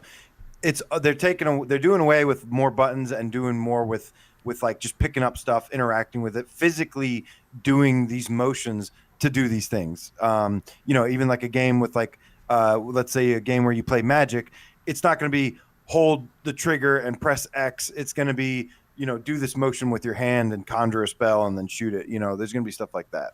Yeah. Well, the other question I've got is, so we talked about, are these going to be the only controllers you can use, right? But there are still some games that will function best with a gamepad, even though these have most of the buttons on a gamepad. I know for sure that there are Quest games that not really Quest games, but there are VR games that I'd prefer to play with a joined two-handed normal DualSense controller. Pixel ripped Astrobot. Exactly. And so I hope that the reason that there's the light bar facing you instead of facing away from you is that the inside-out tracking is going to be looking at that light bar somehow because it's facing you instead of away from you towards the camera. You know what I mean? Does that make sense? You can hear my workmate. I love that we're all kind of in the meeting with you right now. No. I almost accidentally unmuted myself too. That would have been terrible. Houlihan with the €2.29 donation says, can't wait for the new tracking system. I think, dude, we are all in the same boat with you, man. We cannot wait for the new tracking system. Again, one less barrier for people.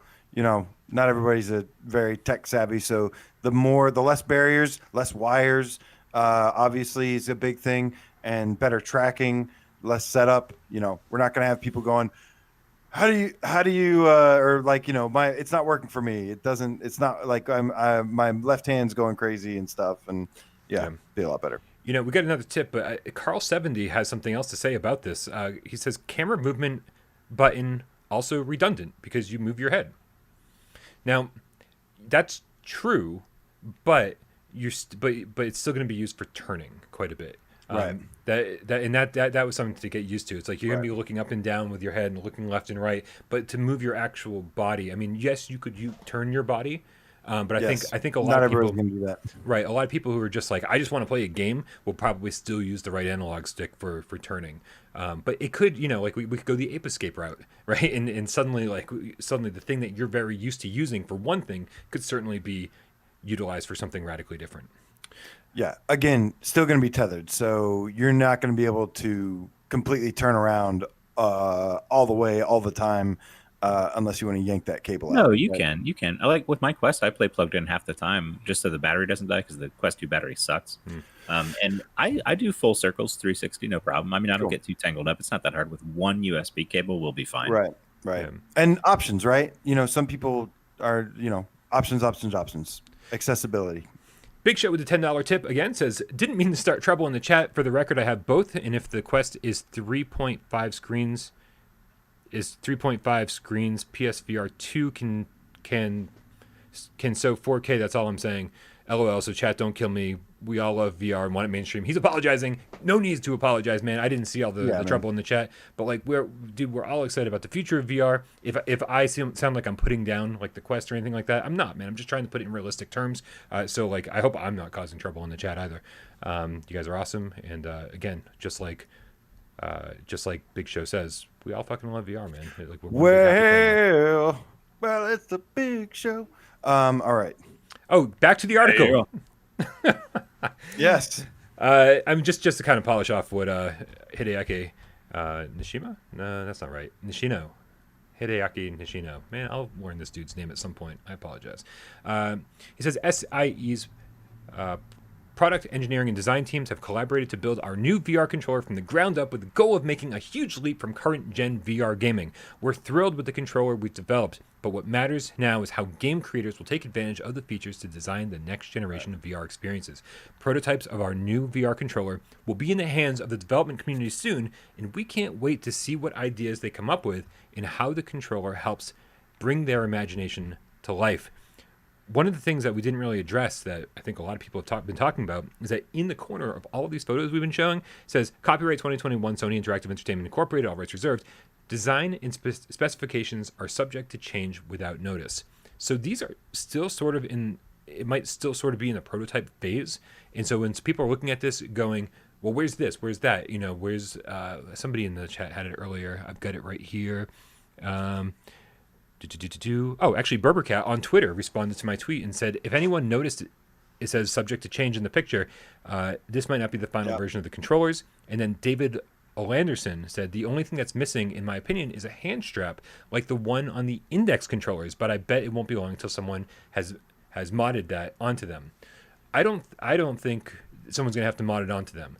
Sony's always been about being careful when you're playing VR. And there's always been wrist straps. There's always been everything. And so I think I don't know if it's going to be a hand strap or a wrist strap or what they're going to do, but they're not picturing it in these photographs. But I would bet 20 pizzas that on the final product, there is going to be a wrist strap or a hand strap of some kind to make sure that you don't drop these things or throw them at your TV or anything like that. I think he might be talking about the actual Index, like specific the knuckles that they have for that one, where it's actually a different kind of grip entirely. The way that it's held around your hand is that it rests around your hand, and you can use all of your fingers independently to grasp something. So you've seen Boneworks footage, right, where the guy runs his hand up and down and he's touching it with all his fingers. Yeah. On the index, that's resting essentially on your hand so that you're not gripping the controller itself. Yeah. If that's what he's asking, then no, I don't think that will be an official thing. But like Brian's saying, obviously hand straps of some kind got to be in there. I mean, I actually wouldn't be surprised if there was a hand strap like the one you're describing to kind of free up your fingers and be able to just kind of like have it there. And so like your hand isn't holding up the weight of the controller. It's just that extra level of immersion. I wouldn't be surprised. But again, we'll see. One thing to point out, guys, there already is a picture of what looks to be wrist straps in one of the things. The picture with the two hands facing down.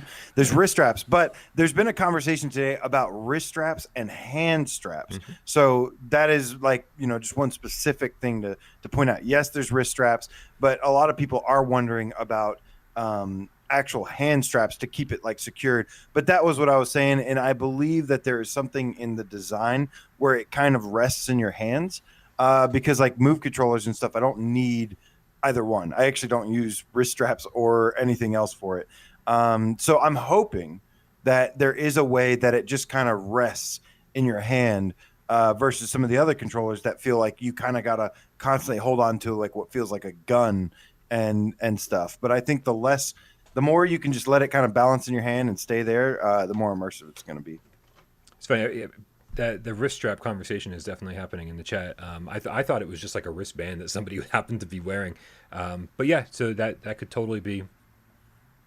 Yeah, I mean, I don't see it dangling or anything like that. I don't see it connecting to the controller. I don't see it in any of the other photographs. So, but yeah, it would be kind of strange if they were like, don't worry about taking that wristband off before we take these professional photographs. So we'll see. We'll see how this goes out. Just plays out. I meant to say. That boy Vernon asks, Brian, so you're saying that there will definitely be a strap-on? Well, I don't know. We should probably ask our professional fluffer. What is our professional fluffer about? No, I got work stuff to do. Mm-hmm. I had a feeling. Jesus Christ. Got some donations. My chat is not caught up. Damn. There we go. Wow. Holy crap. It's caught up now. Is the first one Mick Coles? Yeah. Mick Coles with a 10 quid donation says, no more flea market lady toys to throw shapes in Beat Saber anymore. Rest in peace, Moves. We will always love you. Hashtag life in the old dog yet. There is still life in the old dog. I like this mentality. It's like as troublesome as the moves have been, we've been petitioning Sony since like day one to get new Move controllers with analog sticks on them. And like, we kind of just like gave up on that eventually because we're like, well, if they didn't do it 2 years into the system, they're certainly not going to do it 3 years into the system. Time to move on. Yeah. And all these games that are coming out, as you already mentioned, Song in the Smoke, Fracked, these are going to be really immersive games that are going to take advantage of the Move controllers in the best ways possible. And I think, it's going to be a nice final year for PSVR 1. Without being a stationary experience and stuff. Right. et.2k9.now with a $10 tip. Says, just a little emoji. This level up. I love it too. Level up emoji. How cool is that? It looks like a Super Famicom controller. It does. And it just goes. It's cool. Excuse me. Bless you. Clicking the mute button doesn't work on my end. I was going to say you have a mute button. No, it would only work for you. Everyone watching would still hear me sneeze. Big Show with another $5 tip says 3.5K screens. I mean, LOL, almost 4K, and it's all good. It's all debates. People like what they like. I was a PC VR dude for a while. Now I'm not. Love the show. Thank you so much, my friend. It's such a good feeling, man. Like for so long, people didn't know if Sony was going to support VR moving forward, and then they were like, here's a ton of fucking amazing new games for you guys for the rest of the year. It's going to be amazing. Doom's right around the corner. Here's Fracked. Here's Song. And we're just like, whoa. This is crazy. Like Sony exclusives all over the place and just all sorts of things to look forward to. And then on top of that, they were like, but guess what? Here's your next gen VR headset. And there was something about that just reminded everybody how Sony is committed to VR. And I can understand why people would sort of get away from that message because Sony kind of got away from that message for a little bit too long, made all of us kind of a little bit worried. And now that like the head honchos, everybody at Sony is saying, no, don't worry, this shit's coming. It kind of brought everyone back into the fold, and we're just like, yes, we can be excited about this again. And for me, that it's been so amazing these last couple weeks to sort of get that excitement back that was sort of dwindling over the last year or so. Yeah, and well, like beyond excitement too, now we can point to the future and say, hey guys, like when this drops, we're going to have literally industry leading controllers, not just like workable controllers, not just decent controllers. Like there are things in here that no one else is doing, and I think that are actually more important than stuff like the Valve Knuckles, like index, finger tracking, individual finger tracking.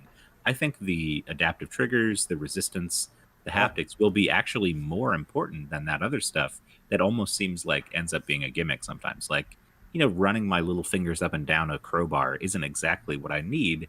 I'd love to feel the resistance of a bow instead.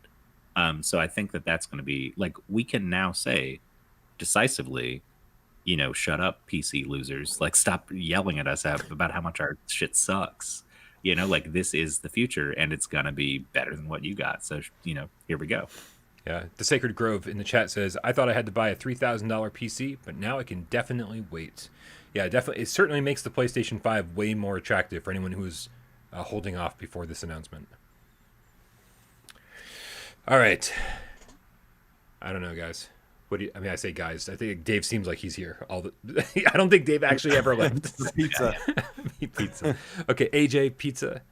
What you have any other thoughts on They look fantastic. I agree with a lot of what you guys said. It's great that they are showing this off.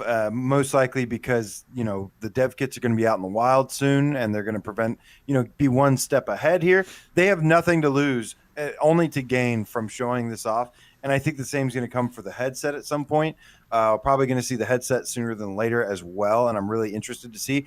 But this is just, there's so much more that we could go into. I mean, we're still going to have throughout the entire year the operating system that this is going to use. PS5 is going to have its own built-in like kind of workable system for it. They're redesigning lots of stuff. There's a lot left to uncover. This is just the beginning. This is just kind of the basic hardware here. Even this hardware can change a little bit. But I think this is safe to say that this is mostly what we can expect to see for the controllers. Absolutely. Mike GC in the chat earlier said, is the PSVR2 coming sooner than we think based on these controllers being shown now? I don't think so. I mean, sooner than we think. I guess it depends on when you thought it would be coming. As soon as they revealed it, they said it's not coming in 2021. And so immediately I was like, okay, about a year from now. And so I've had it sort of dead set in my head personally that Q1 is when to expect this thing. And again, the only reason I think that we're seeing all this stuff now is so that they're controlling the message and no one leaks the stuff. I still think Q1. Remember when I talked about like the narrative around PSVR always seesawing, like when they don't say anything, everyone's like, oh, they're not going to do it. And then, they release a little bit of info. Now one's like, there's a bunch of people being like, oh, it's going to come sooner now. No, I don't think so. I think they've told us, once again, listen to what they're telling you when they say this stuff. Don't listen to clickbait articles. Don't listen to anything else. Just listen to what their words from their mouth, and you will know when it's coming. If they say that, there is one little possibility. I'm not saying it's entirely impossible. There is a possibility that it could come a little sooner, but if they're trying to make like some kind of holiday push or something. But for the most part, I would just stick with 2022 and leave it at that, because that's what they told us. Just like they said they weren't going to release talk about PSVR2 until after PS5. It's the same deal here. Just you can't go to one extreme to the other, that it's not coming out, that's coming out tomorrow. It's just, it's coming out. They got it's coming out tomorrow. I'm so excited. AJ just confirmed it's coming out tomorrow. This is so great. Maybe you can help me with this reference. Chris Brinkley in the chat with a $2 donation says, move controllers attached to belt equals Conan VR wangs. I don't understand. So you attach the move controllers to a belt. It's been a while since I've seen Conan the Barbarian, so I imagine there's something on Conan the Barbarian's belt that he has that I can't remember. They probably look similar though. You lost me, man. Good movie though. Good movie. It's just been a while since I've seen it. If you want to send another reference, Chris Brinkley, make sure it involves a horror movie, and I'll understand it next time. He'll get it. Thank you so much, Bell Ramio, the Game Cat, with the €50.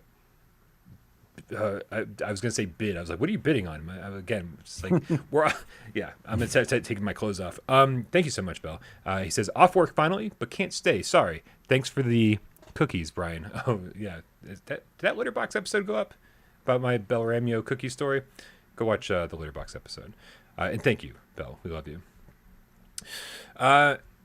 Man, Aaron Quinn says, "I still hope they get rid of the cable."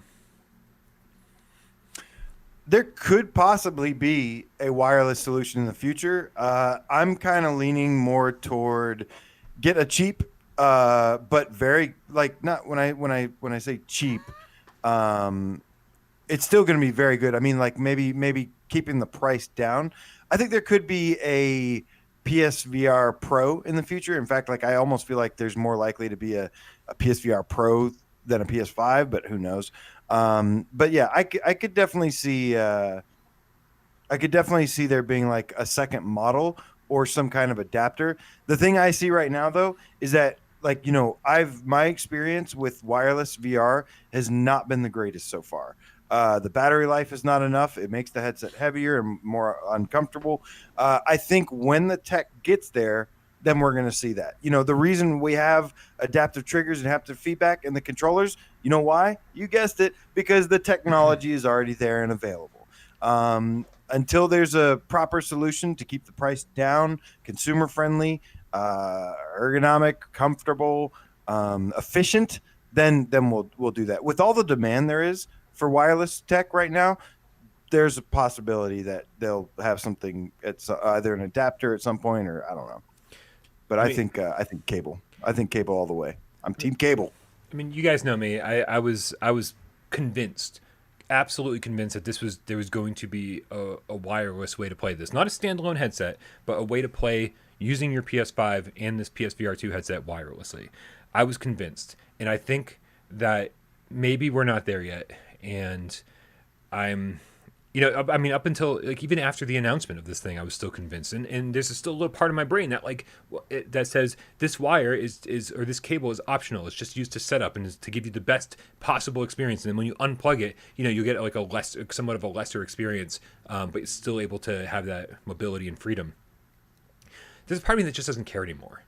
That just says, you know what? It's like I've been playing my Quest more recently, and I'm sort of with AJ, who now referred to as Dave because I've never moved the lower third of the screen. My apologies. It's just not a fun experience when you're low on battery. Then you're like, shit, let me go get the cable and plug it in, and then suddenly you're tethered, and because you're not always playing it tethered, you don't have the longest charging cable, and it's kind of a pain in the butt. And so it's like I'm playing my Quest tethered half the time anyway. So why not just make that the thing? And get the most optimal experience possible, and then not weigh the headset down, not up the cost of this thing if it doesn't have to be that way. No, it's just not practical yet. Like, again, when it's light and cheap and can last 8 to 10 hours, that's going to be the normal for everything moving forward.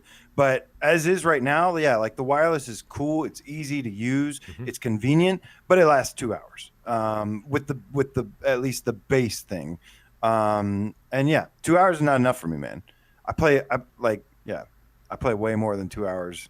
I need much more time to that.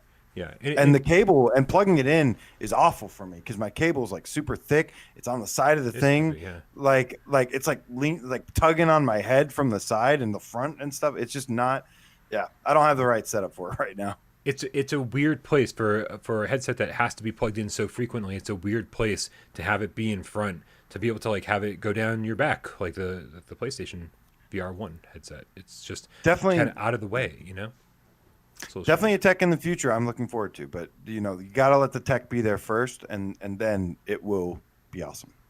Yeah, I've actually been really surprised by the number of people who have been like, yeah, the cable's fine, because And as long as we've got new move controllers, which we just got today, as long as we get, we don't have to worry about light tracking, as long as we don't have to worry about this or that or whatever, as long as we can play awesome games, and all that stuff is pretty much guaranteed. So I like that people are being pretty open-minded about this and saying, you know what, to get the most optimal, ideal, price conscious and consumer-friendly product of it possible, maybe a cable isn't the worst thing ever. So, yeah. It's certainly not the worst thing ever. It's the best. What's the worst thing ever is how long that pizza's been sitting there. And it's probably dried out by now. It's probably cold. It's kind of short for my meetings. I mean, I'll be back in a minute. I think they're almost done. But... All right. Tell them we I also ordered pizza myself. A giant slice. I'll show you guys when it gets here. I'm so jealous. Oh, I haven't eaten today. Don't say that. Yeah. Neither have I. That's why I'm so hungry. All right, you guys. Well, we're already like 90 minutes into the show, and we haven't tackled any of the other news. Do you think it's time to move on? It is, man. We got a lot that we're gonna have to revisit here, and it's gonna be amazing. But nobody go anywhere yet, because there's still some shit going down. The Play at Home 2021 update was announced. This was an article from actually in the PS blog from Mr. Jim Ryan himself, president and CEO, Sony Interactive Entertainment. And he says download free indie games and PSVR games starting March 25th. That's not too long from now. And get ready, PS4 blockbuster Horizon Zero Dawn will be free for a limited time starting April 19th.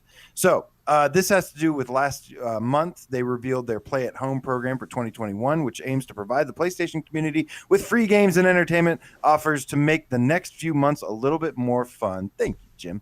But guys, included in this Play at Home thing is 1, 2, 3, 4, 5 PSVR games. And they're not just any PSVR games, guys. They are damn good, pretty damn good PSVR games, including Astrobot Rescue Mission, Moss, Rez Infinite, Paper Beast, and Thumper. So what do you think of all this, man? I know a lot of people were asking about wanting a PS Plus game. This is a little bit more than that. Dude, PlayStation Plus has soured so many people, like just like the system that's in place. People are like, well, it's not really free if you're paying for it. And if you cancel your subscription, you don't get your free games anymore. It's like so many people are like angry about like how the subscription service works that I've actually seen a bunch of people in the comments being like, I don't trust this. There's no way these 5 games are going to be free, plus the other games that are going to be free, and they're not just going to be yours to keep forever. And I'm like, no, that's actually the case. So be excited, man. Like this is really good news. And doesn't seem to be any catch-22. There's no hidden fine print. Like you don't have to like be a Plus subscriber. You don't have to be a PlayStation Now subscriber. Like you can just have a PlayStation and a PSVR headset. Or like you don't even need the headset. Get the games now so that when you do get a headset, you'll be able to play them later. This is just good news all around. There's no downside to this except for the people that are like, damn it, I just bought Moss last week. Yeah. And for you guys, it's like just you got to put it aside and be like, I'm really happy for all the other people out there who get to play all of these games for free. And hopefully if you just bought Moss last week or Astrobot last week, hopefully there are other games that they're giving away that you don't have. So yeah, I was gonna want to get into this, Brian, and there's 2 things here. Number one, I don't know which one to begin with, because number one, I was gonna say, do you think that there is a reason for this specific selection of titles? And did you have any theories, or did you want to discuss why you think maybe some of these were chosen? Sure. I think Astrobot was chosen because there's literally nobody that doesn't own it. And so it just looks good on a piece of paper to say we're giving away one of the best PlayStation VR games ever made. But they're not games. Yeah, but they're not. But one of the best games ever made. And there's no but it's been so good and it's been so popular and everybody loves it so much that like when it launched at $40, most everybody bought it. When it dropped to $20, most everybody bought it. Every time it goes on sale, everybody bought it. And now they're not losing any money when they give it away because everyone owns it. So I think this is like more of a goodwill thing where like most people already have it, but it just looks good on paper to say we're giving it away. So I think that's why they're giving this one away.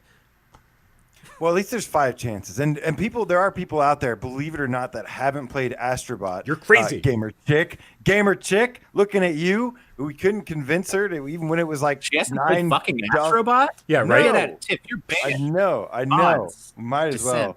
well. No. Leave her alone. We need that PS5 patch for Saints and Sinners. But yeah, there are people that haven't played Astrobot yet. So I think for those finally that just couldn't be convinced, no matter how much you twist their legs and arms and be like, look, we're doing this because it's good for you and we know it's good for you, then this is great. Absolutely. I also think maybe that, Astro's no stranger to new tech, new hardware. PS5, Astro's Playroom was a pack-in title. There was also like the Playroom VR, where he came from a long time ago, that people really loved, and that's how Astrobot became a thing. I'm sorry. GamerChick13 says she bought it at full price. She didn't say she played it though. Yeah, but she hasn't played it. That's like the important part. You got screwed. If you just held off, you could have gotten it for free. Good. It's even worse to have it in your library and not have played it. That's like double bad. Tiff, get in there. All right, but anyways, Yeah, no, this is I mean, my conspiracy theory aside, this is really great news.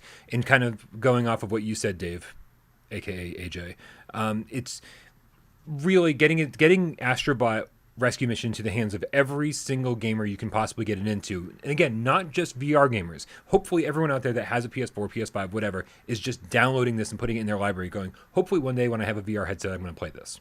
Right, and then suddenly it's a household name. It's something you're very familiar with. It's something that you've played or seen somebody play. And when PlayStation VR 2 launches with Astrobot's Rescue Mission 2, suddenly that's like a whole audience of people. Every PlayStation VR gamer out there is like fucking excited for it, right? You've now gotten into the hands of even the naysayers, and now even they're realizing what a great game it is. I apologize. Looper the Game Cat gave us a €5 donation and says, do you think PSVR2 will support wireless connection to the headphones?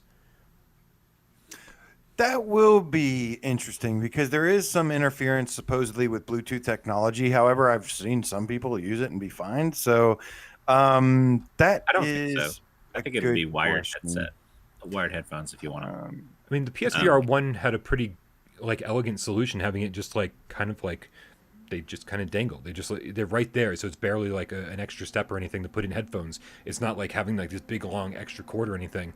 Although I will say the Quest is kind of amazing the way they have it set up. It's like the speakers are perfectly positioned so that you hear stuff, but it doesn't get into the microphone when you're talking to other gamers. It's crazy. You don't even need headphones when you're playing the Quest. I wouldn't be surprised if they tried something similar to that, because we don't know about the onboard sound for the next PSVR 2, and we haven't really talked about it ever, really, when we're speculating. But that's a good point. I mean, especially with Quest 2, actually, the noise cancellation for the audio coming out of your headset is really good.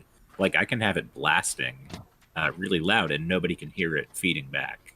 So if they did something like that, I mean, the ability to just not even have headphones on is obviously more immersive, to just be hearing the sound in a realistic way. But why cook up all this fancy Tempest 3D audio if you're not going to use it in VR with That's some a good headphones? Point. Yeah, so absolutely. I feel like it's going to be ideal on headphones, but maybe playable without. We'll see. And sorry, Looper, for letting that get away from us. That question was, I had to scroll way back for that. So I mean, I think we've kind of talked about Astrobot to death, about like all the reasons this could have been included. And I think there's a very similar reason why Moss is being included. I'm going to say that Sony probably teamed up with Polyarc and said, hey, this is Moss Book 2 is probably on its way. Moss was an early... What are you doing over there? Your mic's off. Are you putting on a fucking name tag? Keep going. Hello, my name is because AJ. people think he's me because he's in my spot. Don't blame this on me. Dave's the one that left. Well, he's doing this because he doesn't want people to get us mixed up and then go unsubscribe from his channel because they're like, oh, I hate this guy. Or vice versa or whatever. Yeah, I mean, I can change the names if you really want me to. Dave's about to come back. I'll be back. To change it back. I'll be back in like 5 minutes. Back no, I'm almost back. I think they're I done. should have did this earlier. Or almost done. Yeah, keep going. Are we on from Astrobot? Are we on to the next game? We're talking about Moss. That's right. Moss. While you were making man. the name tag, I was talking about Quill. Yeah. In the most respectful way possible. Yes, absolutely. Good. You better. She's not doing anything. Not doing anything lewd with all the other mice in the village. She's not. She's certainly not the Smurfette of the Moss world. Damn it, Bryan. Man, that game. The first game took a long time to make. I think I waited like it almost felt like 2 years, 3 years I was waiting for it or something. I don't know. It felt like a really, really long time. And you'd expect this game to be bigger, better in every single way. And the truth is, man, I don't care how long it takes if it does deliver a much more full-length and just awesome story. Because what was there was absolutely fantastic. I said it a million times before. If Moss was actually a full-length game, dare I say, it may have actually been better than Astrobot. In my opinion, it was actually could be considered a better game overall. But because I'd have to take issue with that. Okay, well, that's what I said in my opinion. But but I still think it is like one of the best games on PSVR. And yeah, I think this is easily a setup for Chapter 2, which we know is coming at some point. Now I'm starting to wonder, hey, we might actually see Chapter 2 as like an early PSVR 2 title or something. I just want to let the chat know that AJ just called Moss one of the best PlayStation VR games out there, but he let it slip off the top 25 list.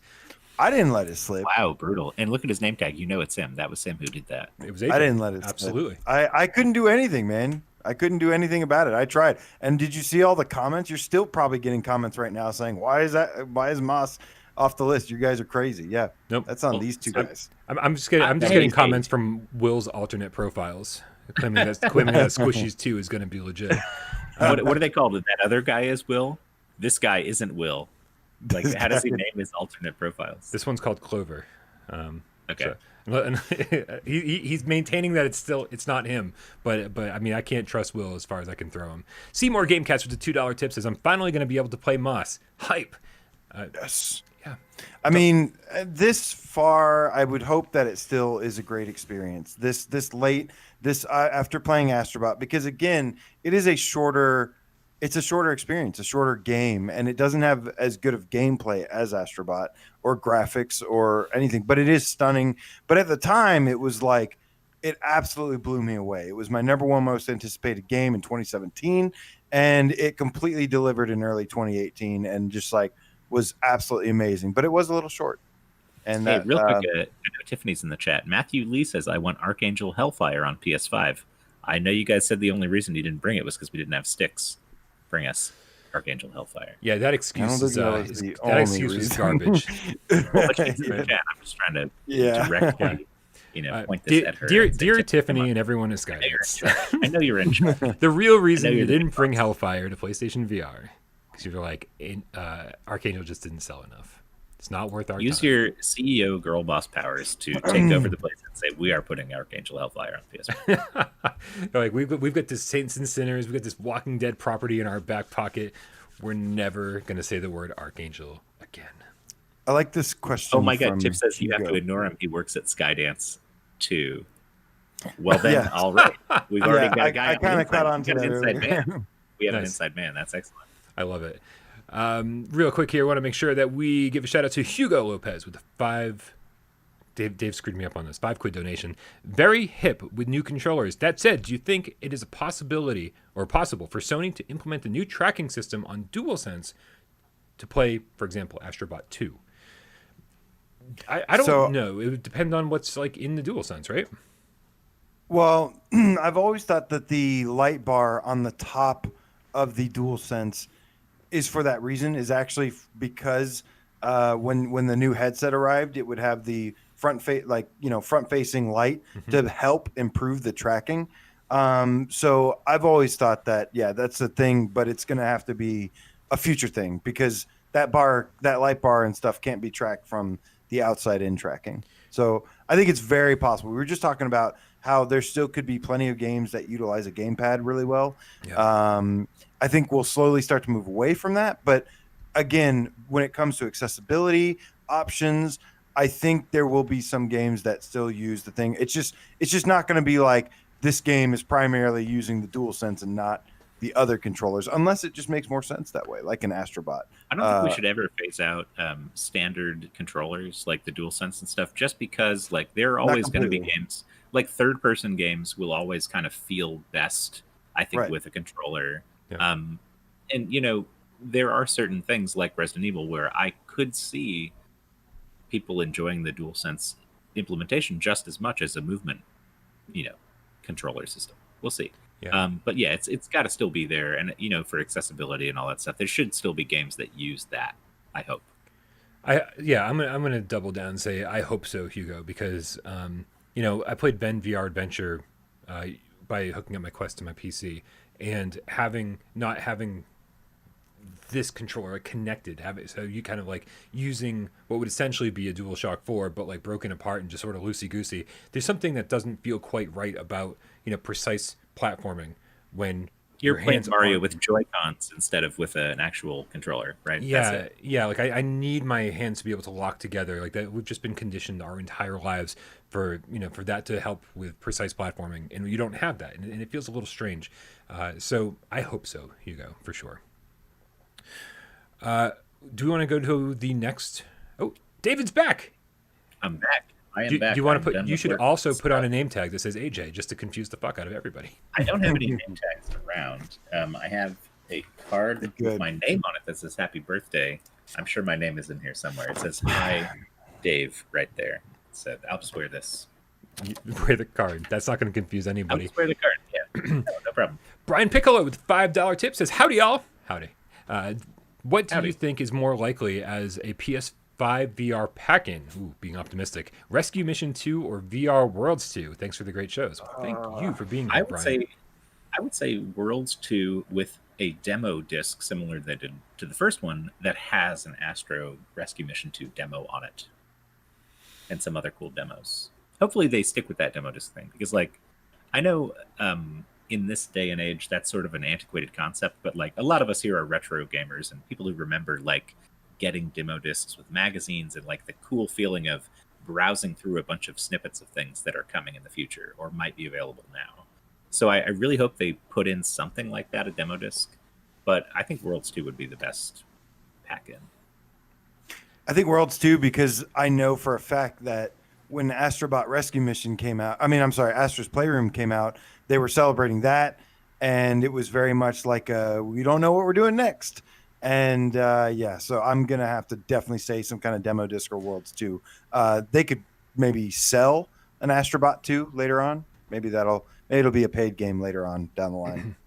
I'm going to go a little rogue and say there's going to be another PlayStation Plus collection for PSVR2 gamers that is like the Plus collection the PlayStation 5 gamers got. That are essentially a bunch of PlayStation 4 games that just run a little bit better on PlayStation 5, a bunch of quality games. What was it, like 15 games for free? They could easily do this. They could easily like take 15 amazing PlayStation VR 1 games and then upscale the graphics, improve the textures, resolution, all of that stuff, take advantage of the current headset, and then of course use the analog stick and all the new tracking mechanics, and then include those as part of, hey, you just bought a PSVR 2, awesome. All of these games now work on your PSVR 2 and they're yours for free. Here's 15 games to kind of get you going. Yeah, I mean that'd be an awesome idea. I really hope they do something like that. That is, part of the value proposition of a PS5, I guess, also is like, even though there's not all these brand new games coming out, you get these free, best available versions of stuff like God of War. Like, I've been playing God of War again since the PS5 version dropped just because it's gorgeous and I never finished it and it was free. I sold my disc copy like years ago and hadn't finished it. So stuff like that I think will draw people in for sure. Nice. AJ, what's the next game that's included with the Play at Home initiative as far as VR is concerned? I think we'll just go with like Rez Infinite, which is an interesting one. Rez Infinite, is such an awesome game, and definitely one. Now we're starting to get into that territory of maybe less people have played because it is great, but it is an kind of an expensive game. I don't know. I just don't feel like enough people played this one, so it's cool. Yeah, everybody should play Rez Infinite. But also piggybacking off of the discussion of is there a reason why this was included? Enhanced Games has kind of teased us a little bit lately, saying that they have more plans in the future, that they do want to work on a next gen title. And yeah, I think a lot of these are kind of setting people up for some of these in particular are setting people up for future games.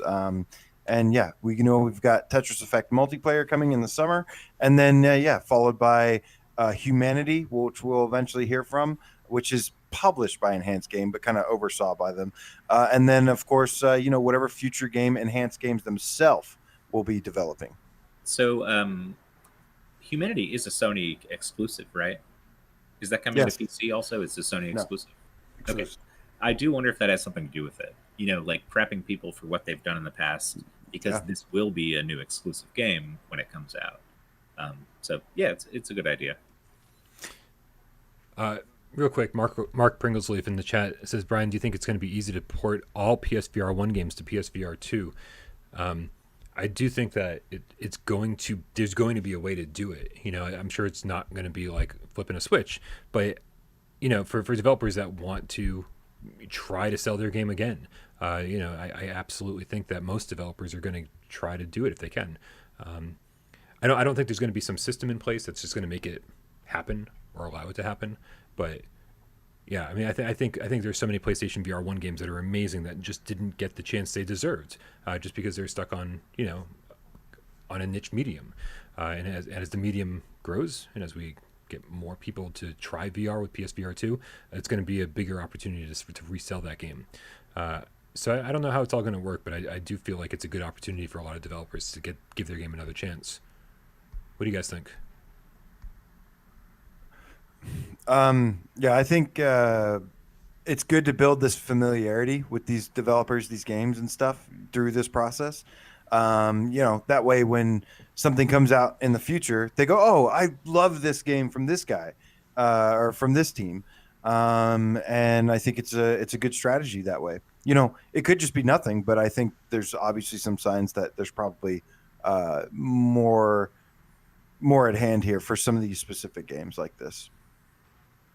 Yeah. All right, so Rez Infinite, another game that everyone should already have. Although I hate it with the move controllers. I don't know what happened with that. It feels all just weird and not accurate. Yeah, totally. The head tracking is great. Head tracking is perfect. Mm-hmm. So this next one I find very, very interesting, and that is Paper Beast. And this one I'm pretty excited about because I feel like of all these games, this is probably the one that people have the least of. I think this is, of all the games, I feel like this is possibly the best game for this situation. Obviously, Sony and Eric Chahi and everything have a great relationship.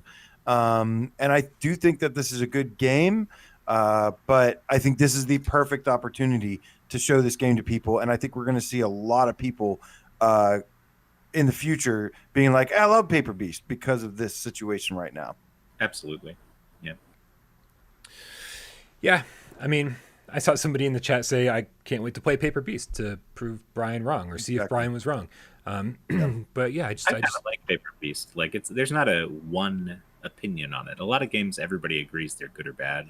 Paper Beast is one of the ones where it's like, you can't really say it's a terrible game that's, poorly made or anything. It's definitely not. It's just going to bounce off of certain people, and it will really appeal to certain people. Right.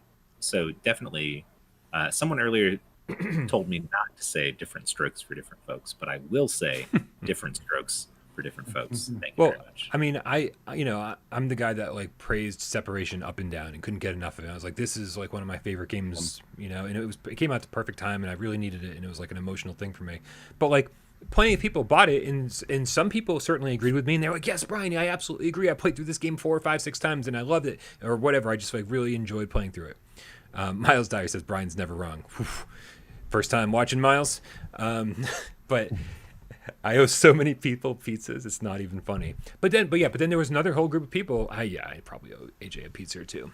Then there was another whole group of pizzas that whole group of pizzas that said, man, Separation is boring, and I just didn't like it, and man, I don't have any connection to this whatsoever, and whatever. And I'm like, okay, well, I don't judge people for saying Separation is boring, but I didn't find it boring even in the slightest. And so yeah, certain games just aren't going to resonate with certain people, and I get it. Paper Beast didn't resonate with me. Somebody mentioned Ghost Giant in this discussion too, saying I'd rather have Ghost Giant than Paper Beast. I do think Paper Beast was more closely developed with Sony than Ghost Giant was, so that's probably why it's included. But that's another game that's in a similar ballpark where some people were like, it was really simplistic. I didn't really like it that much, and they didn't get the emotional impact of it. And then other people were like, oh my God, I've never teared up like that in a VR game before. Yeah. And so like it'll hit different people differently. Paper Beast, same thing. Exactly. Why is it included in this? Like Dave said, probably a better relationship with Sony during development. Sony was certainly out there like promoting this thing on State of Plays and stuff like that. But yeah, I don't know. There's a little part of me that goes, despite the fact that Eric Chahi's behind this, despite the fact that it got like a big push from Sony, there's a part of me that says this probably just didn't sell very well because the people who were interested in it, maybe just didn't give it a chance. And so this is also $30. It's also $30. That is a big barrier to entry with this one. This feels like a $20 game all over the place. But The next one is Thumper. Can you guys excuse me for 1 second? I gotta go get my dog real quick. You gotta say you aren't allowed. Thumper rules. Don't worry. AJ is still here. Why is AJ's screen stays under AJ? That's why does mine pop around? Did it change when I did that? Did you see me now? Or no, as long as AJ's gone, place? You're in the right place. Perfect. And I'm always in the right place. Oh. No. You're fine even when he's gone. It's only like when you leave and he's not here. They like it when I'm the talking pizza, Brian. It's fun for them. It's also very fun for me to talk to a pizza and not be able to eat it. Yeah, I get the little Pac-Man mouth. Somebody was saying they wish it would animate when I was talking. That would be so good. Discord feature. Absolutely. Such a good Discord feature. Dude, Thumper was a launch title, man. Thumper was a launch title. We've been going on and on about this game for so long. Rhythm violence. I mean, we don't have to resell this thing to you guys. We've told you how good it is so many times. Why is it included? I don't know. It's a launch title. They probably could have like included 10 launch titles in this. But again, I do feel like they're kind of saving some of this stuff for, for future play at home initiatives and that kind of stuff. I do like that they didn't just go with like the big games. They went with some of the interesting games. Like Thumper is a rhythm game, but like you said, rhythm violence is a weird category that people will hop into and be like, wait, what the fuck is this thing? This is crazy. Yeah, It's not like most other rhythm games, but it's great. And I think people would probably skip over it, not realizing what they're missing, Yeah. So yeah, that's a really good choice for this bundle, I think. Hey, Dave. Isn't it crazy that like almost half of this is just VR stuff? Oh, am I you now? Hey, You're guys, me. My name's Brian Paul. You're me. I'm Dave, and AJ's still AJ somehow. I'm Brian Paul, and I secretly hate you all. Whoa. Listen, you see that adorable tornado face up there? Tornado's looking at you, and she's like, Dave, don't do that to people, man. I know she's don't lie to people. Yeah, right? I know, I was just lying. She looks at me like that all the time. I started lying. What does that say to you? Hey, Dave, can you vamp for a little bit? I gotta refill my coffee cup. Yeah, sure. I'll vamp. It's the Dave Show. It's the Dave Show. Come on, the Dave Show. What? Okay, so Miles Dyer says, I was really hoping for Sharknado VR.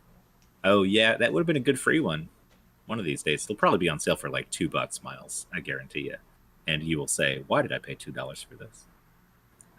The other thing is if Sony put that in the bundle and people were like, oh, cool, I'll check out this PSVR games. They'd be like, wow, PSVR is trash. This is the best they got? Sharknado? Jeez. Pass.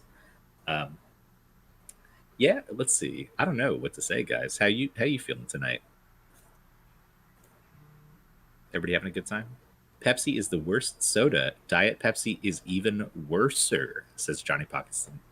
I don't know if I agree with that. I'm not sure. Oh, the guitar. They want the guitar. I'll get the guitar. Oops. Oh, I'm back before the guitar. Oh, damn it. God damn it. They wanted the guitar. Did they, though? Did they really? They asked for it. It's right there. I can just go. You can see it. It's right there. All right. So Thumper. And then what was the final game? Do you remember? Or did we already talk about it? Astrobot, Moss. Thumper Astrobot was the final game, Brian. Astrobot, Moss, and I think that was it. That's all 5. Yeah, but amazing show of goodwill and just like awesomeness from Sony doing this. Mm-hmm. These are excellent games, guys. Final message on this. Guys. You owe it to yourself to download, support. We're asking you, we're up here saying how awesome PSVR is all the time. Now's your chance to kind of support them back and back us up here.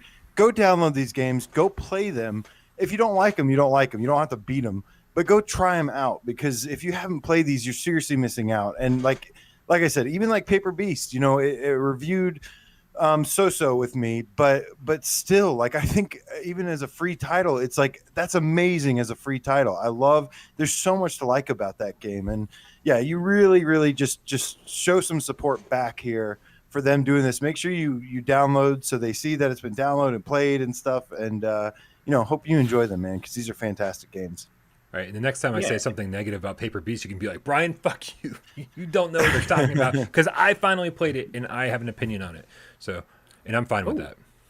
So I think the interesting thing to me about this bundle is that almost half of these games they're giving away are VR games, right? Like there's a ton of VR games in here. And usually, like when we saw that first PS5 collection, none of those games are VR games, right? Maybe did they have RE7 in there? I can't remember if they had RE7 or not. I don't remember. But like, this is the first kind of dump of a bunch of free PSVR games that isn't PS Plus related, and that's pretty cool. I mean, just anybody who has the hardware gets it. Like, go crazy, guys! Enjoy all these games. They are some of the best, some of the most interesting. Honestly, like when you get into Thumper and Paper Beast, like they're both weird kind of games that are worth checking out, and some people will really like it. These are really good games for free. This is an awesome gift. As an aside, the games that are not VR games that they're giving away, like Abzu, The Witness, and I wrote down the last one. Subnautica, dude. Still go download these as well. Yeah, those all been PS Plus free downloads before, because I feel like I've seen almost every one of those as a free PS Plus. I think Abzu, The Witness did The Witness launch as one? I can't remember. I don't know. Remember. But those three were all games that I was like secretly hoping would get PSVR support. Like Subnautica, we were very vocal about actually, but because it has on PC, right. And there was the whole thing about like the people who were, was it Panic Button? The top guys, they were like involved in the porting process, and we were like, well, they know VR. It's like, this makes perfect sense. Like, obviously they were chosen for a reason. But then like, Abzu just like kind of seems like it would be a perfect VR game. And so it's a little strange that these other games that we're getting are all games that at one point I was like, dude, I think these are getting VR support, and of course never did. So, interestingly enough, like I wouldn't be that surprised if at some point Subnautica is a VR game on PlayStation. Yep. And so on and so forth. Like these are games that maybe will get support for something like that. Yeah. Like, if they gave us the Forest for free, I'd be like, I wonder if in the future this means, so on and so forth. Yeah. We'll see. All right, guys. That's the Play at Home initiative. So 25th. Amazing news, man. When the 25th rolls around. In chat. Yep. It's a few weeks, or it's a week, I guess, 1 week out. But yeah, no one's gonna watch our show next week. They're gonna be way too busy playing all these games. I hope so. I honestly hope so. Everybody's having a good time out there. I'd rather you guys be having fun playing VR than sitting here watching us. I mean, obviously, I'd be so lonely. Just the three of us. Don't go anywhere. Don't go anywhere. I'm not saying do it right now. But don't do that to me, cats. Check out, and you have limited time. Go play that game. Looper the Game Cat with the €2 tip says PS Plus collection featured RE7. That's how I got it. Okay, so I thought there was one VR supported one in there. Yeah. Miles Dyer says the Forest VR is the dream, although Sons of the Forest is out soon. Yeah. Love the Forest. I've heard a lot of good stuff about similar to the Forest. There's a game called Green Hell. You guys have heard of Green Hell? No. It's a survival game, and it's got VR support, or it's gonna have VR support soon on PC. But I think they've talked about PlayStation as a thing. I could be crazy, but I've played Green Hell Zone, Act 1, 2, and 3.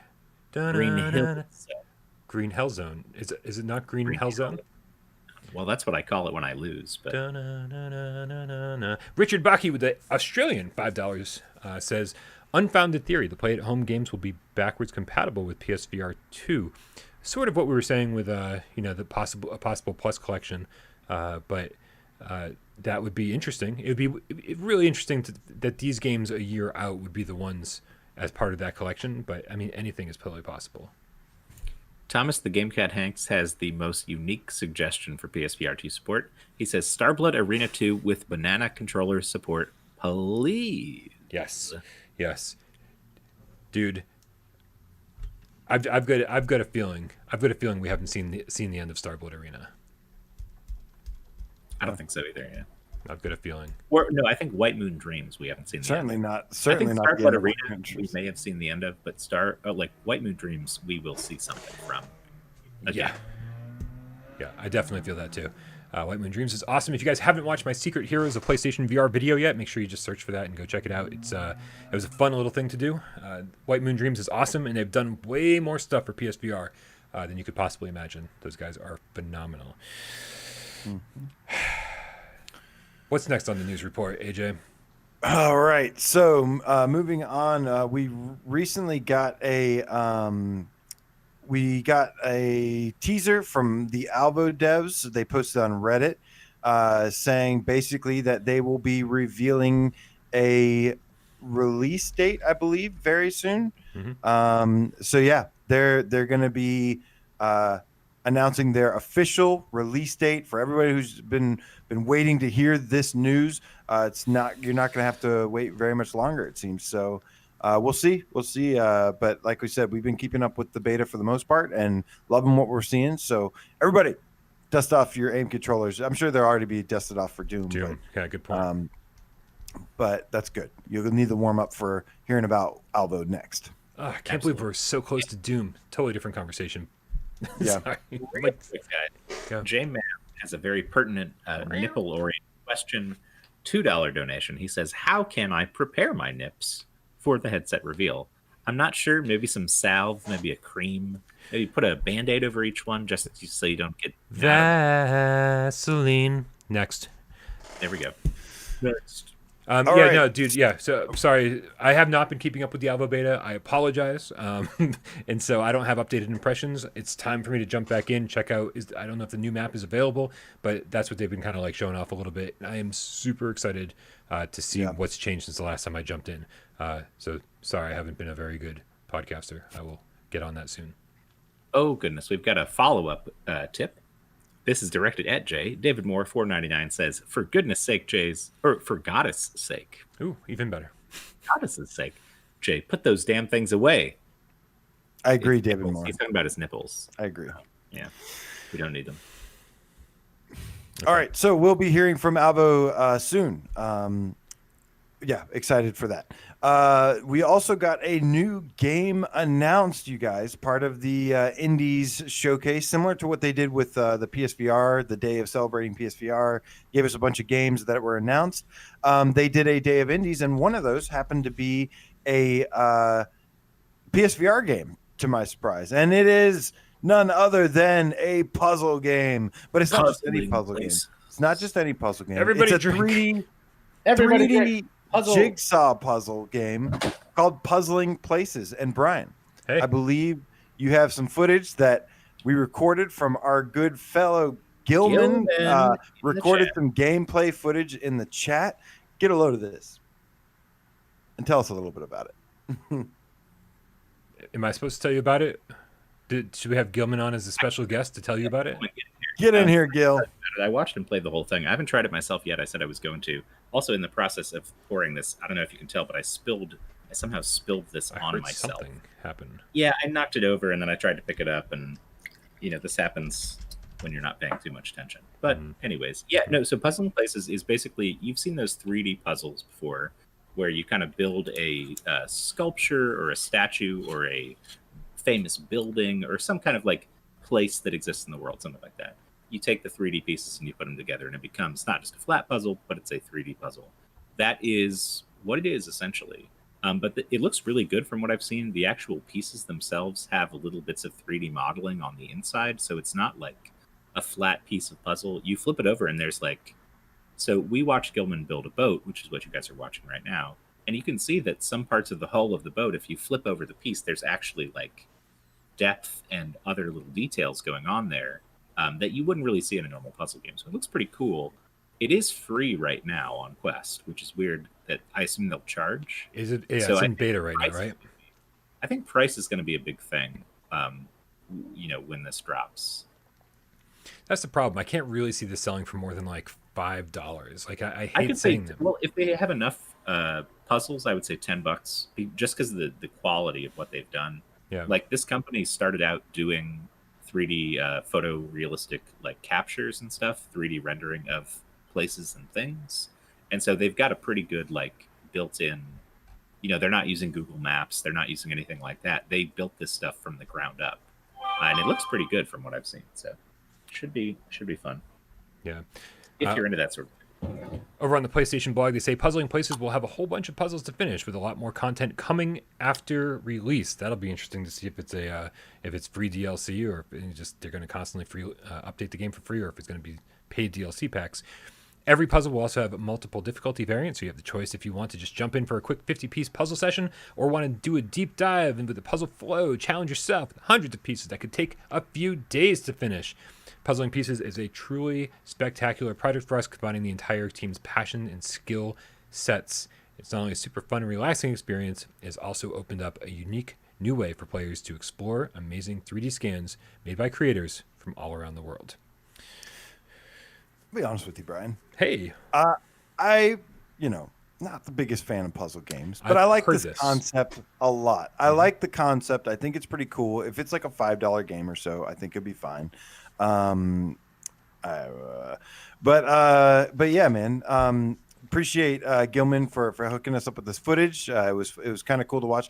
This is the kind of thing that I could see be like kind of relaxing and fun if you like these kinds of things. Yeah. And like throwing on Spotify or like listening to music or podcast or something and playing. And yeah, there were a lot of different scenes, a lot of different maps. Yeah. And I don't know if we'll get to it, but at the end of this gameplay footage that we captured from him, he finishes the boat and then he actually like gets in the boat. So I like the concept of you build, let's say there's a town that you build, you finish building it, and then you can like get to kind of walk around, play around with the map a little bit and kind of put yourself in there. Wow, I actually missed that part of his playthrough. I didn't notice that. That's really cool, actually. We're actually getting to the last few seconds here, and he does get kind of like right up in there. And there's a lot of detail there. Like inside the boat, there's a ton of detail. I don't think they call it a dashboard in a boat, but it's all pretty detailed. Sure. Yeah, the bow of the ship. You guys can see. There's a lot of detail going on here for sure. So you need to wonder, Rob. He's a nautical guy. We missed a quick J Meow 199 donation. Says, "Don't tell me how to live." Listening to David Moore. We also got Creepy Betty PSVR with a $10 donation. Says, "LMAO, what is with that name tag, AJ? LO, can you put it back on again the same way?" Is it backwards now or something? No, it's fine. It looks great. Yeah, I'm going to grab this one from Miles. We got a £5 donation. I got it right this time. He said, "You've been far too kind reading all my low-quality comments. So much love." Miles, it's just because you have a check mark next to your name. I don't know why you have a check mark next to your name, but you stand out a little bit. He's verified. Important. Yeah, for sure. You seem important, so I have to read all your comments. That's all. That's the only reason. Much love. Still watch often, just not always live. P.S. Finally got Beat Saber Platinum. Woo! Congratulations. Nice. That is Hell yeah. Welcome to the like 1% or something. Ooh, I'm part of 1% of something? I think so. Happy. Don't say you're part of the 1%ers though. Not that 1%. No, I would be way less proud of that. Or the 3%ers or anything like that. Miles, I'm because you were so generous, I'm not even going to give you a hard time about spelling my name with an I previously, even though it's right here on the screen for you to copy and paste. Not going to give you a hard time about that at all. Not even a little bit. Not even going to mention it today. It's been years. Not publicly, at least. Yeah. All right. So that's how they spell it in the UK. So they don't use Y's. Wait a minute. Isn't Miles' name spelled with a Y? Oh, well, he's the only one in the UK using a Y. He's the only one. Guys, how weird is it that they announced this game and it's not coming till winter of this year? Yeah, that's pretty wild because it's already out in a pretty workable state. Like, we saw Gilman play it, and it seems like it's got everything it needs currently to be ready to go. Like, maybe they're going to add some more stuff to it to justify the, like, charging. I would assume they'd have to add more puzzles and some new features and stuff. But, yeah, that is kind of really far out to announce a game like this that already exists on other headsets for free. Yeah. But, you know what? Whatever. It was nice to see a PlayStation VR announcement. After we just done the whole PSVR Spotlight, I really didn't expect to see any PSVR games as part of that indie day. So, just having one was kind of nice. It's cool. Yeah. All right. Time to move on. Let's do this. All right. Actually, stop real quick before we do that. Darkwing Chuck says Puzzling Places has a Patreon. $3 a month, you get an extra puzzle a month. $10, you get an extra one per week, which means that they are working on more puzzles. that are probably currently for Patreon subscribers, but I got to assume those are all going to be in the PSVR release. It's going to cost $42. $12.49. $12.49. All right. We'll see. We'll see how many puzzles it launches with. All good. All right. So moving on, there was a recent thing. Somebody reached out to you, Bryan, recently about something they noticed, and that is a GameStop article. GameStop, I should say, article that had a pre-order for the physical edition, I think it was, for Resident Evil Village, and they couldn't help but notice the picture had a PlayStation VR supported thing, and just wanted to have a short, brief debate on this, on what we think it could mean. Lots of people obviously immediately reference when Fallout was listed in a GameStop article and never ended up getting VR support on PSVR. Yeah. So I don't have a video for this, and maybe I'll be able to bring up the picture somewhere. I'm not aware. You don't have video of Resident Evil? No. So a little funny story. Capcom will demonetize my video if I even show the trailer. No music, just show the trailer of Resident Evil 8. I don't know what's going on there, but like I can show Resident Evil 7 all day long every day. But if I show Resident Evil 8 trailer, they the video gets demonetized. I'm like, I wrote them. They removed it because of you. Removed it because of you. No, like I don't know what that means. You wrote them and they removed what? I got. We'll talk about this. Oh, I see. You fought the dispute. You disputed the claim. Yes. Okay. And they removed it. Yeah. All right. I wrote them. It's like what? Yeah. Okay.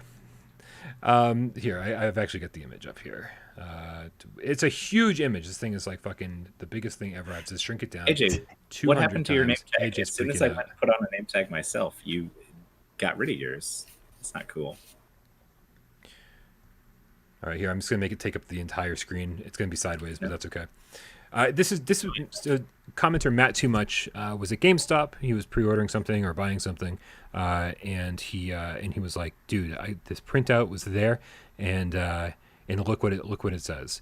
Now, Matt Too Much seems like a good guy.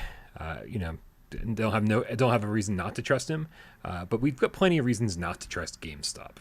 So take this at face value. Maybe a few grains of salt. It's cool to keep the dream alive, but how much is this keeping the dream alive for you, AJ?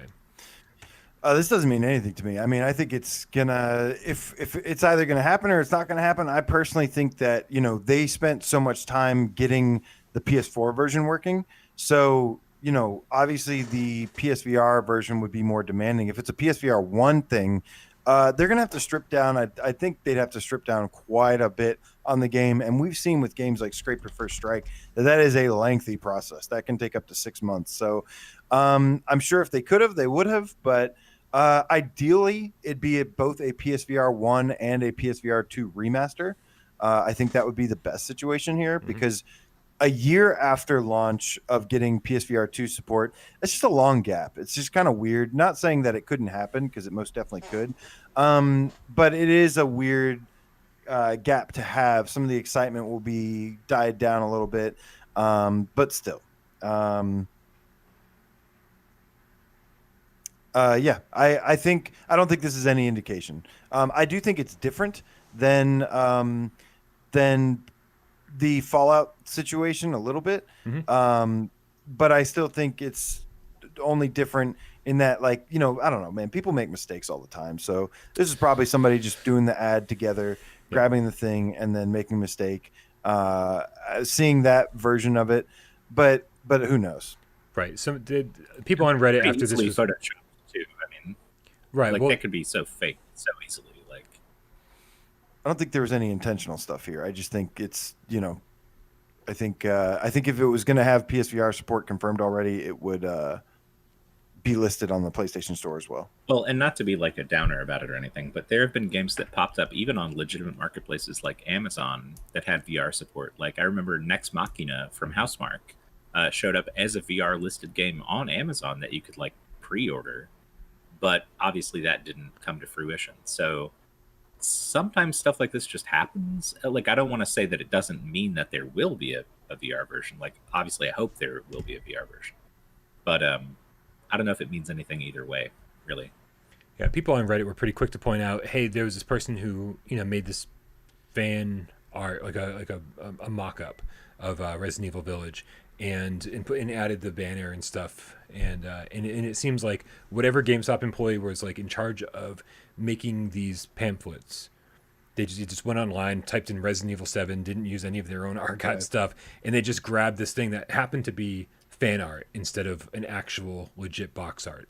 And it's the exact same one. So that seems like if there was a mistake made, that seems like the mistake that was made.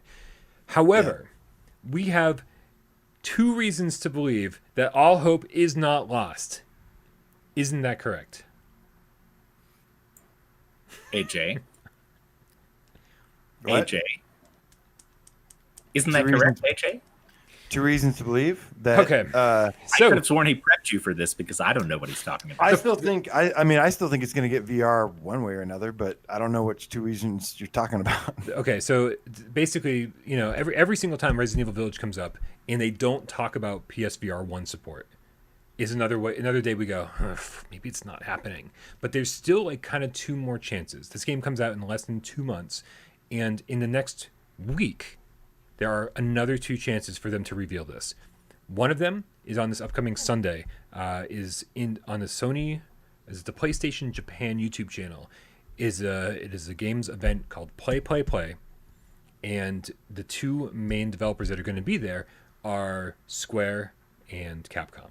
And of course, Capcom's going to be talking more about Village. So this is a great opportunity for them to do that. Seems like an unlikely place for them to do that, but again, Sony has been doing very weird things recently. Like, there are games that have been announced at Tokyo game shows and stuff like that didn't come previously announcement-wise. Like Space Channel 5, they were showing off a bunch at trade shows in Japan and game shows in Japan, but like, we hadn't really heard an official release window for the US or for PSVR or anything, even though it was already out there and they were showing it off to people. So, the pizza's almost here. Are we going to lose you to the pizza? I just want to show everyone how big this slice is. I ordered like a massive slice. Before we get into the second reason why we think the Village could potentially have PSVR 1 support, and it might be announced soon, we do want to give a shout out before this tip gets too far away from us to DOS Skywalker with the €2 tip. It says, at Astrobot, not a fan of VR Eurogiant games. Did anybody say they're not a fan of Eurogiant games? Oh, VR Eurogiant games. Astrobot, not a fan of. I think they're just saying like they don't like the game like where you play as the giant. Yeah, like third person basically. I mean, like I felt like a giant in Dino Frontier, and I loved that thing. I think there are some implementations where that works pretty well. And in Astrobot, they embody you in cool ways. Like you pass through the vines and they sit on your head and stuff. Yeah, no, it's like, it's pretty cool. I don't mind that at all in that context. Yeah. I'm a fan of those games. Like big fan of those games. I just don't like, I wouldn't want them. I think Astrobot and Moss are really unique, and even Ghost Giant to some degree is very unique in that it's like story driven. But I wouldn't want like every single game to be like that. No. Yeah, I agree. And sometimes it feels, I didn't feel like a giant in Astrobot. I didn't feel like only when the game reminded me that I took up space in that world. That was when I was reminded, and that's when I was like, oh yeah, no, I am in this world. There's seaweed hanging from my face. There's like water dripping off or Astrobot's like clinging to my face or something. It's adorable moments. But in Moss, I did feel like, I was like looking in, I was peering into like this diorama world, and that did feel like I was like a giant. I was like looking into the game.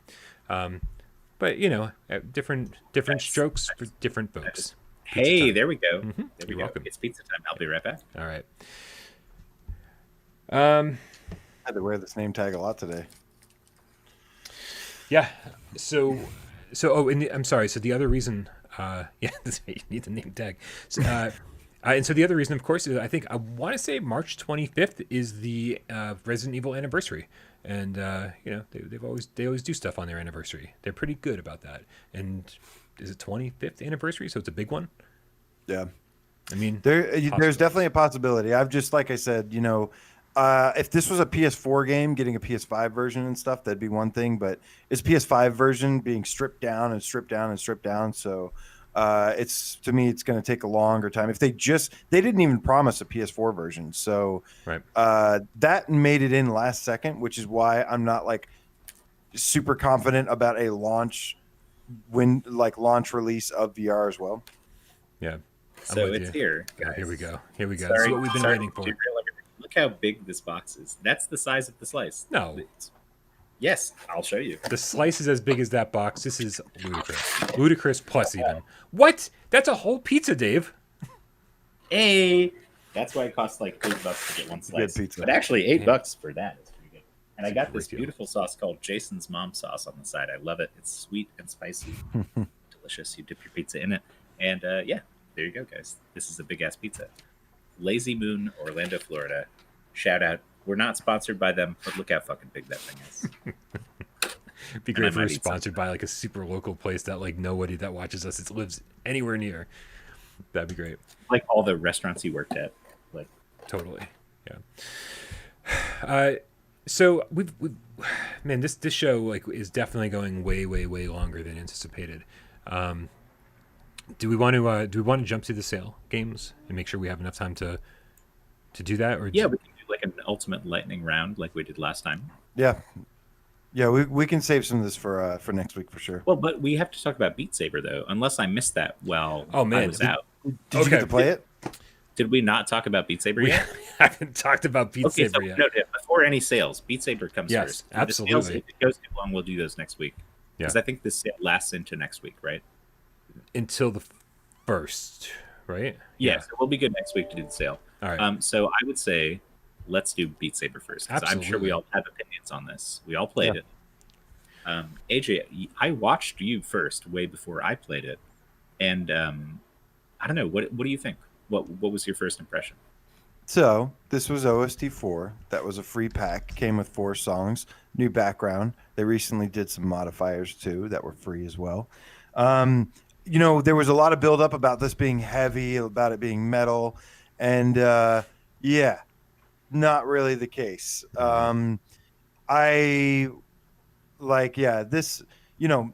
Let me just say, like, I enjoyed this pack for what it is. It was free. It was enjoyable. I enjoyed the kaleidoscope background that Freak and team made. And I was happy with this overall, with the mapping, everything. Nice and challenging as well. But this is not metal. This was maybe 2 songs that were kind of industrial rockish. And at this point, I kind of just give up. I don't think Jaroslav Beck knows what metal is. Real metal, and he kind of admitted that. It's not like I'm not like an angry thing, like he said, and I could tell that he tried his best, but it ended up being a little bit more like the songs that he made anyways, a little bit more like Mortal Kombat, 90s Mortal Kombat music from the movie or something. You're not wrong, yeah. And that's what it kind of reminded me of, and they mixed it in. They had one from Boom Kitty, they had one from Camellia, which is of course insane as usual. But no, I enjoyed this pack. Like it's good, but for a lot of people were asking me like, did this scratch your metal fix? No, not even close. Like they can't do it. Well, like it's Yaroslav's Beck. It's his idea of what metal is, and not to shit on him at all. He's made a lot of fun songs to play, but I think that 2 of the 4 songs being his and trying to be more heavy, more metal, it didn't really work out the way it could have. And unfortunately, like, there are parts of these songs that lean into stuff that I enjoy about the original OSTs, the first 3, but then they kind of go in a different direction halfway through, and that like they're not as satisfying musically as some of the other ones that they have already. So like, even as a fan of metal, do you feel like these hold up as well against the other OST tracks like that already exist? I will say I really like the Camellia track. The Camellia track is a fucking mind melter. It's so weird. There's so many things going on, but the production is like so well done. Like he's a really great producer. You can tell there's all these little like cool, unique moments that happen in it. just musically speaking. And the mapping was fucking hard, of course, because it's a Camellia song. Yeah. But what'd you think about the mapping in general, guys? Like, I love the mapping. You like the mapping on this one? They always try new stuff. They've done some new stuff with bombs in one of these courses, where there's bombs that like go up and down like a wave, and you have to sort of avoid that. And then I think one of them has that bump, bump, bump, bump, bump, bump, bump move, where there's bombs on each side of every single swing. That is like kind of a unique trap they haven't laid for us yet. So it's always good to see them like adding new techniques and new stuff, and repurposing bombs for something more exciting than they've been used for in the past. Yeah, I thought this was good, man. I mean, the thing is it's 4 songs, and it's 4 free songs. This is, anytime we get more content for Beat Saber, it's a good day. Obviously we've all been sitting here patiently waiting for the multiplayer update, but I mean, what are you going to do? This, I think, is better than the multiplayer update, because I would rather have more content than to be able to like play a pretty standard mode against other people. What I was surprised about was that it was only 4 songs. And again, I'm not the kind of person that's like going to complain about free stuff, but it seemed like incomplete. It seemed like they were like, oh, we're working on OST 4 and we'll give you what we got for now. And like, why not just, either wait and give us like 8 songs, when it's done. It just felt like an incomplete package. To be all the other OSTs are a lot more of a package. Yeah, like you said. So it felt a little disjointed because of that. It didn't really feel like there was a flow to it, and I just would have even saying, hey guys, this is, we wanted to give you what we got for part 1, and then eventually we'll give you part 2. We just didn't want you to wait while we work on part 2. Something along those lines, where I'm like, oh, because it just, again, it feels like they were experimenting with stuff, but then they didn't get very far into it. And again, that's fine. I'm just happy to have more songs. I will say, I didn't think the environments were all that impressive. They've done some really cool things with environments lately, especially the last 2 with the K-pop one. What the fuck was that? And the Linkin Park one? The BTS one, where you're floating in the clouds and there's these little guys who pop up who are like the BTS kids. Like, that was a lot more interesting to me than some of the other ones. This felt very standard. This felt like, it fit right in with standard Beat Saber, yeah. Here's what I noticed about that. When I was watching a stream of AJ playing it, I thought, wow, this background looks incredible. I love this background. When I was playing it, I didn't notice it at all. Yeah. Because I'm looking at the blocks. I don't give a shit what's going on in the background. I'm looking at the blocks because I'm trying to keep up with this Camellia song.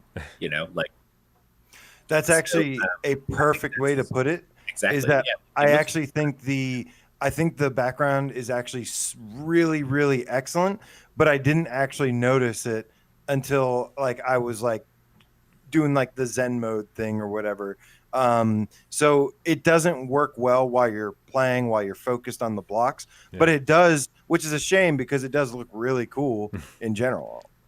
I'm actually, the video I'm playing right now is of my stream that I just did before the GamesCast, and I'll tell you right now, just watching back and watching this for the first time, it does look a lot cooler than I remember it being. I thought it seemed very plain in the headset, and then here it's like, I'm seeing all the combinations of lights in the arrows on the side that are spinning and changing colors, and it's decent. It's decent, but again, it does feel very like OST 1, 2, 3 kind of thing. Before they started getting experimental with their backgrounds, which again, maybe that's just their MO. They're like, well, we want it to kind of resemble OST 1, 2, 3 because it's OST 4. Makes sense.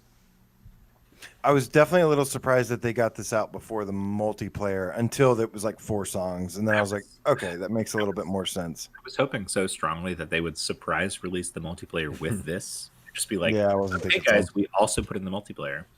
No, I think they did that because they didn't want to take away. But I think they actually, I wouldn't be surprised if they originally wanted to do more songs and stuff and just got backed up. I don't know. I've always I have so much respect for this game, and I love this game. I think it's a top tier game. But I do really feel like sometimes I feel like it could be managed a little bit better for several different reasons. But to complain about though, because it's hard to complain because I love the game. Like, I don't love the new songs for the most part, although I really, really, really like the Camellia song. Actually, I think it's my favorite Camellia song so far. It's got some really cool parts to it. That video gamey intro that has like the old SNES synths and stuff like that, like really cool. Hey, let me ask you guys a question. I think I might have had a box check to keep all my sabers and everything blue and red. Hold on, I'm gonna answer it like this. AJ, pick up your mic. We're all doing this. He picked up his mic. You couldn't get that mic any closer to AJ's face if you tried. It was already here. It's already here. What did you expect it to go? Where did you expect it to go? Where did you expect it to go? Where did you hear me? It's ASMR. But I'm looking in the chat, and Sophie Charon said the sabers were red and black. Was that the case for this? No, it's not the sabers, the blocks at least. Yeah. I guess the sabers match the blocks. I was going to tell you, Bryan. Yeah, they should. I was going to tell you, Bryan. I think you had your override thing on to like the natural colors. Yeah, because they were. I think they were black and red. I'm not gonna lie. I do this because I'm not as good at Beat Saber as a lot of people, and so like Expert is kind of where I max out. Expert Plus, I can only do like a handful of songs, maybe 10 total, and those are the easiest ones. And I'll tell you, the second the sabers in blocks change color, my brain can only handle red over here and blue over here. And that's otherwise I'm like, blocks will be coming at me and I'll be like, I have no idea what color the sabers are in my hand. Even as a colorblind person who's had trouble with that in the past, where like when they switch it to weird colors, I'm like, that's fucking me up. Black and red just like plays fairly well into my brain. Like I had no issues just transitioning over to black and red. It worked just fine for me. Nice. It's because it wasn't like I don't know. It had a little bit of it was almost like a gray metallic, like almost like with a little bit of blue hint to it. So it didn't really feel that much different. As long as it's a dark color on the right and a bright color on the left, usually I can keep up with it. It's when you switch that my brain goes, no. So I want to bring up the difficulty and what you guys think about that, because every new pack has a kind of a weird new balance of difficulties. I feel like every time they release something new, like Linkin Park, for example, the hard mode is fun and pretty hard on a lot of those songs, and Expert is like just above my skill level. Whereas a lot of the original OST stuff, Expert is my sweet spot. That's where I want to play. Like I'll Be There For You, I wouldn't play it on hard because that's boring. I can play it on Expert. And I found that some of these songs were kind of boring to me on Expert, and just hitting the right mark on hard. Boring on hard, just right on Expert.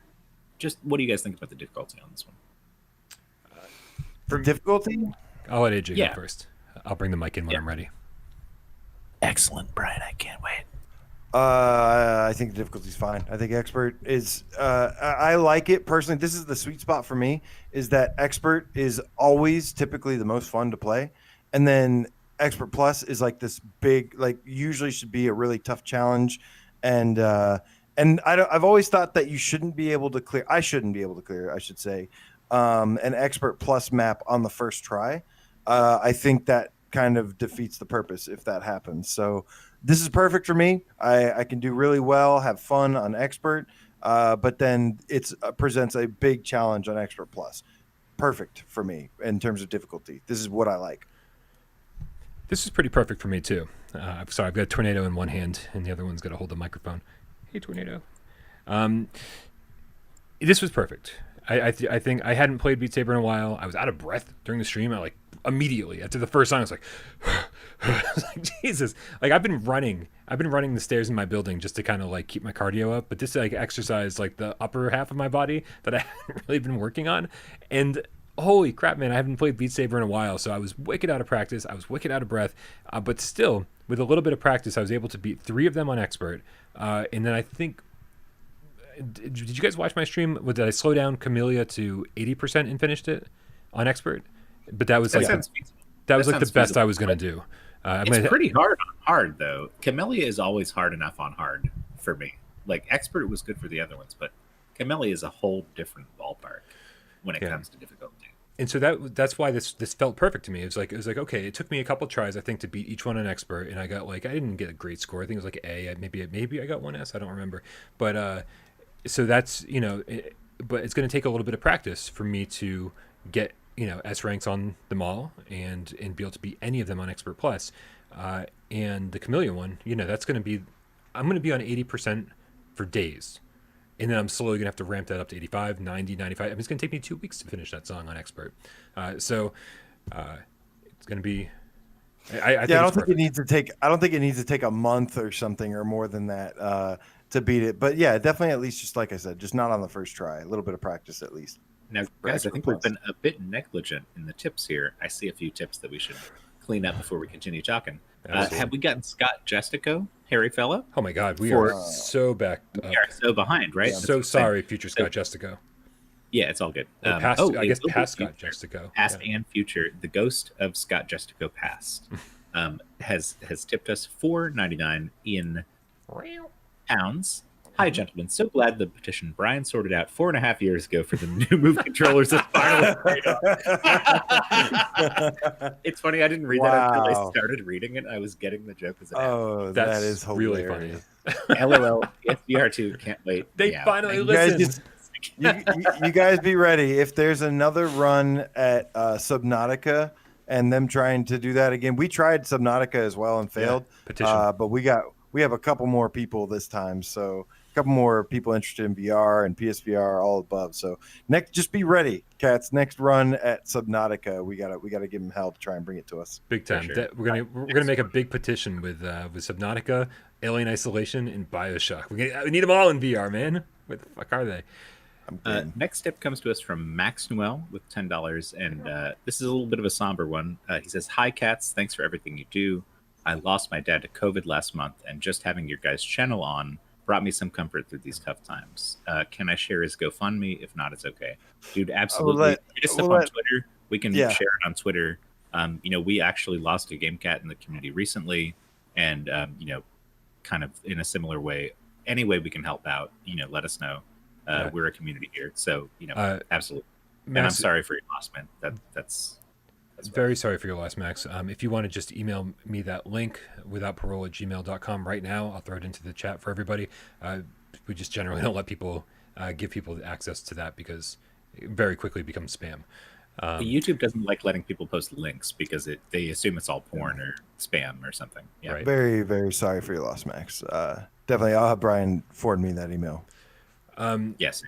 So I'm really glad that we've been able to be there for you. I've talked probably at length too many times about how Podcast Beyond was there for me during a very, very tough time in my life. And my promise to myself when I started Without Parole was that if I could ever make an impact on somebody the way that Podcast Beyond made an impact on me, just one person, I feel like my job was done. And I've heard so many great stories over the last 6 years about how we have been that for so many people, and it makes me so proud to be doing what we're doing. I just want to make sure that when stuff like this happens, that we really come together as a community. So again, sorry for your loss, and send me that email. Dragon's Eye 76 sent a $5 tip with a dancing pear, with a headband, and complete polar opposite. Yeah, no.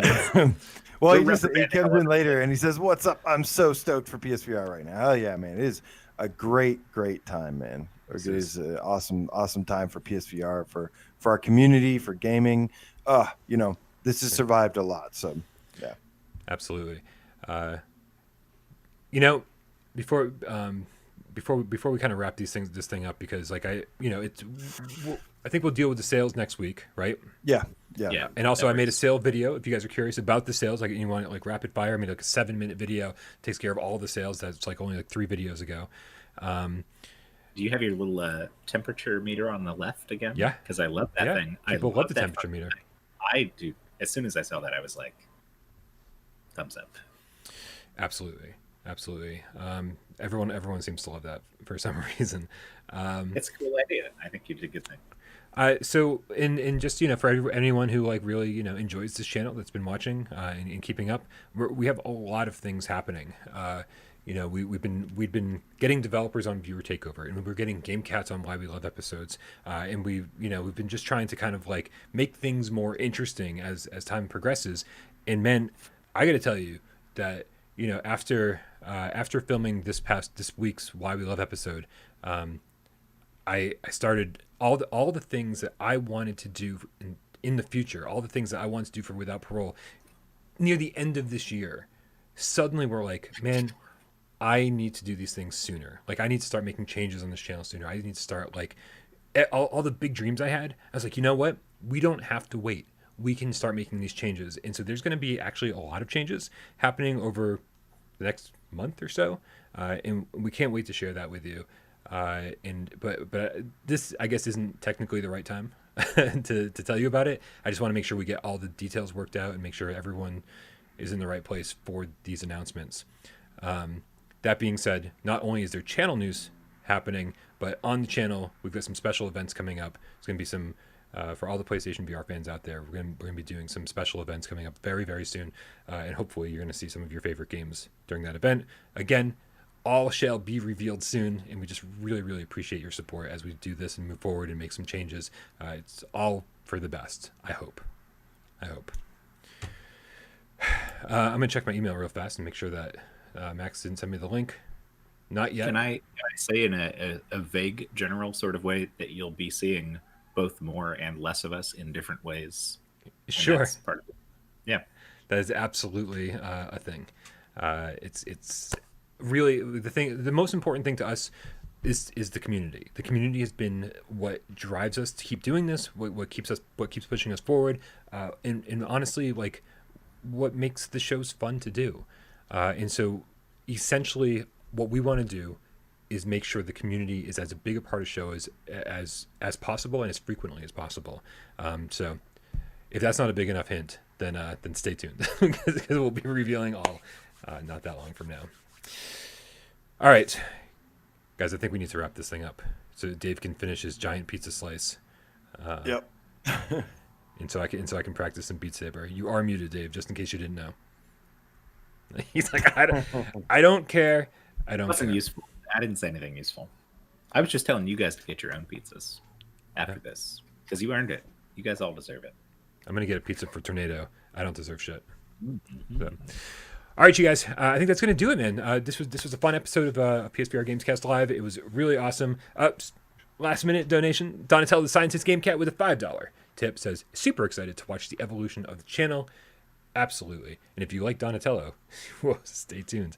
It's gonna be awesome. So guys, make sure you click the link in the description, join our Discord. I think I saw Rhodey post the Discord link as well. Dude, that's where we hang out all the time. It's just really, really fun. Oh, hold on a second. Max sent me the email. I just want to make sure I post that. There we go. Here it is. Hold on. I got the GoFundMe link copied, and I swear I'm almost there. I swear. Here we go. Don't worry. It's worth delaying the show for. There's the GoFundMe page for Max. There we go. All right, guys. Now that we've got that in there, and anybody can click that and help out Max and his family, it is time to say goodnight. So, I don't know. I know I'm forgetting something. Obviously, join the Discord. I already said that. Shout out to all the moderators that make this possible. Shout out to all the cats out there who donated and keeping the lights on. Thank you to all of our Patreon supporters, patreon.com/withoutparolegames. If you want to support this channel on a regular basis, that is totally up to you. And, of course, that's it. Shout out to... Dude, you guys are awesome. Best community on the face of the planet. As I watched the Square Enix... show today, whatever it was, I just realized how terrible things get when you step outside the Without Parole community. I was like, their chat is nothing like our chat. Our chat is awesome. Their chat was just fucking spam, like kids being like, this game sucks, blah, blah, blah, this is boring, show me something else. I mean, it was nonstop disrespect. And I was so happy to be here Without Parole. Watching that, I had to turn the chat off. I couldn't take it. Anyway, guys, make sure you go over to Dave's channel, Dave Station VR, and subscribe to him. Make sure you also go over to AJ's channel, PSVR Underground, and subscribe to him. And make sure you come back for the very next thing we do. I'm sure it won't be long. Eat some pizza. Be happy. Everybody love each other. That's it. Dan just kept asking to see the slice, and he's like, oh, I missed it. Oh, I missed it. Oh, I missed it. And I was like, damn it, I brought it out like 3 times already, man. Can we cue the cat? Let's cue the cat, because AJ wants to say... Good night, everybody. Starting with Dan Kiefer, Hack the Game Cat, Stay Lit, Brother Das Skywalker, Dragoon's Eye 76, Genetic Blasphemy, 9 Lives of Game Cat, Twitch Single Player Game Cat, Gamer Chick 13, and I, Fancy Game Cat. Where is my patch. That'll be coming soon. Nick New Loaded GameCat, Dave PSVR in the chat. So PSVR Underground Magic, the GameCat. Hello, Sir Jay. Miles Dyer, thank you for tuning in. The Wolf Craze, good to see you. You got cold yogurt. Decepticon, GG. Make sure you guys go check out Decepticon's new song, Reality Bites, made in dreams. V3D. Thank you so much, man. Rody the Game Cat, thank you. Maxxnuel, thank you for joining. Donatello the Scientist, Game Cat, a pleasure as always. Sir, Talking Ninja Slice, Steve, IRE, I think I already said that. Peaceful Gamer, The Sacred Grove, Bob Zarkoff, The Underground, Dave Station, Game Cat, Elitist of the Elite Name in the Squad House. Words. Great Tantrum, JP, what up, my dude? Alias. Thank you for hanging out for so long, my dude. Creepy Betty, PSVR, thank you. All right, Nick Mulo, Sophie Sharon, thank you. Hard to get. Good to see you, man. Braxton. Am I repeating guys on fist bump to you? I really don't know how many times I'm repeating some of these. Lisa Weasel, what up, Wes? Good to see you, man. Darkwing Chuck, the game clock. Alex, howdy. That is it, guys. Thank you so much. Yeah, that's it. You want to say goodnight? And we're out. Good night. Good night. Good night. And good luck.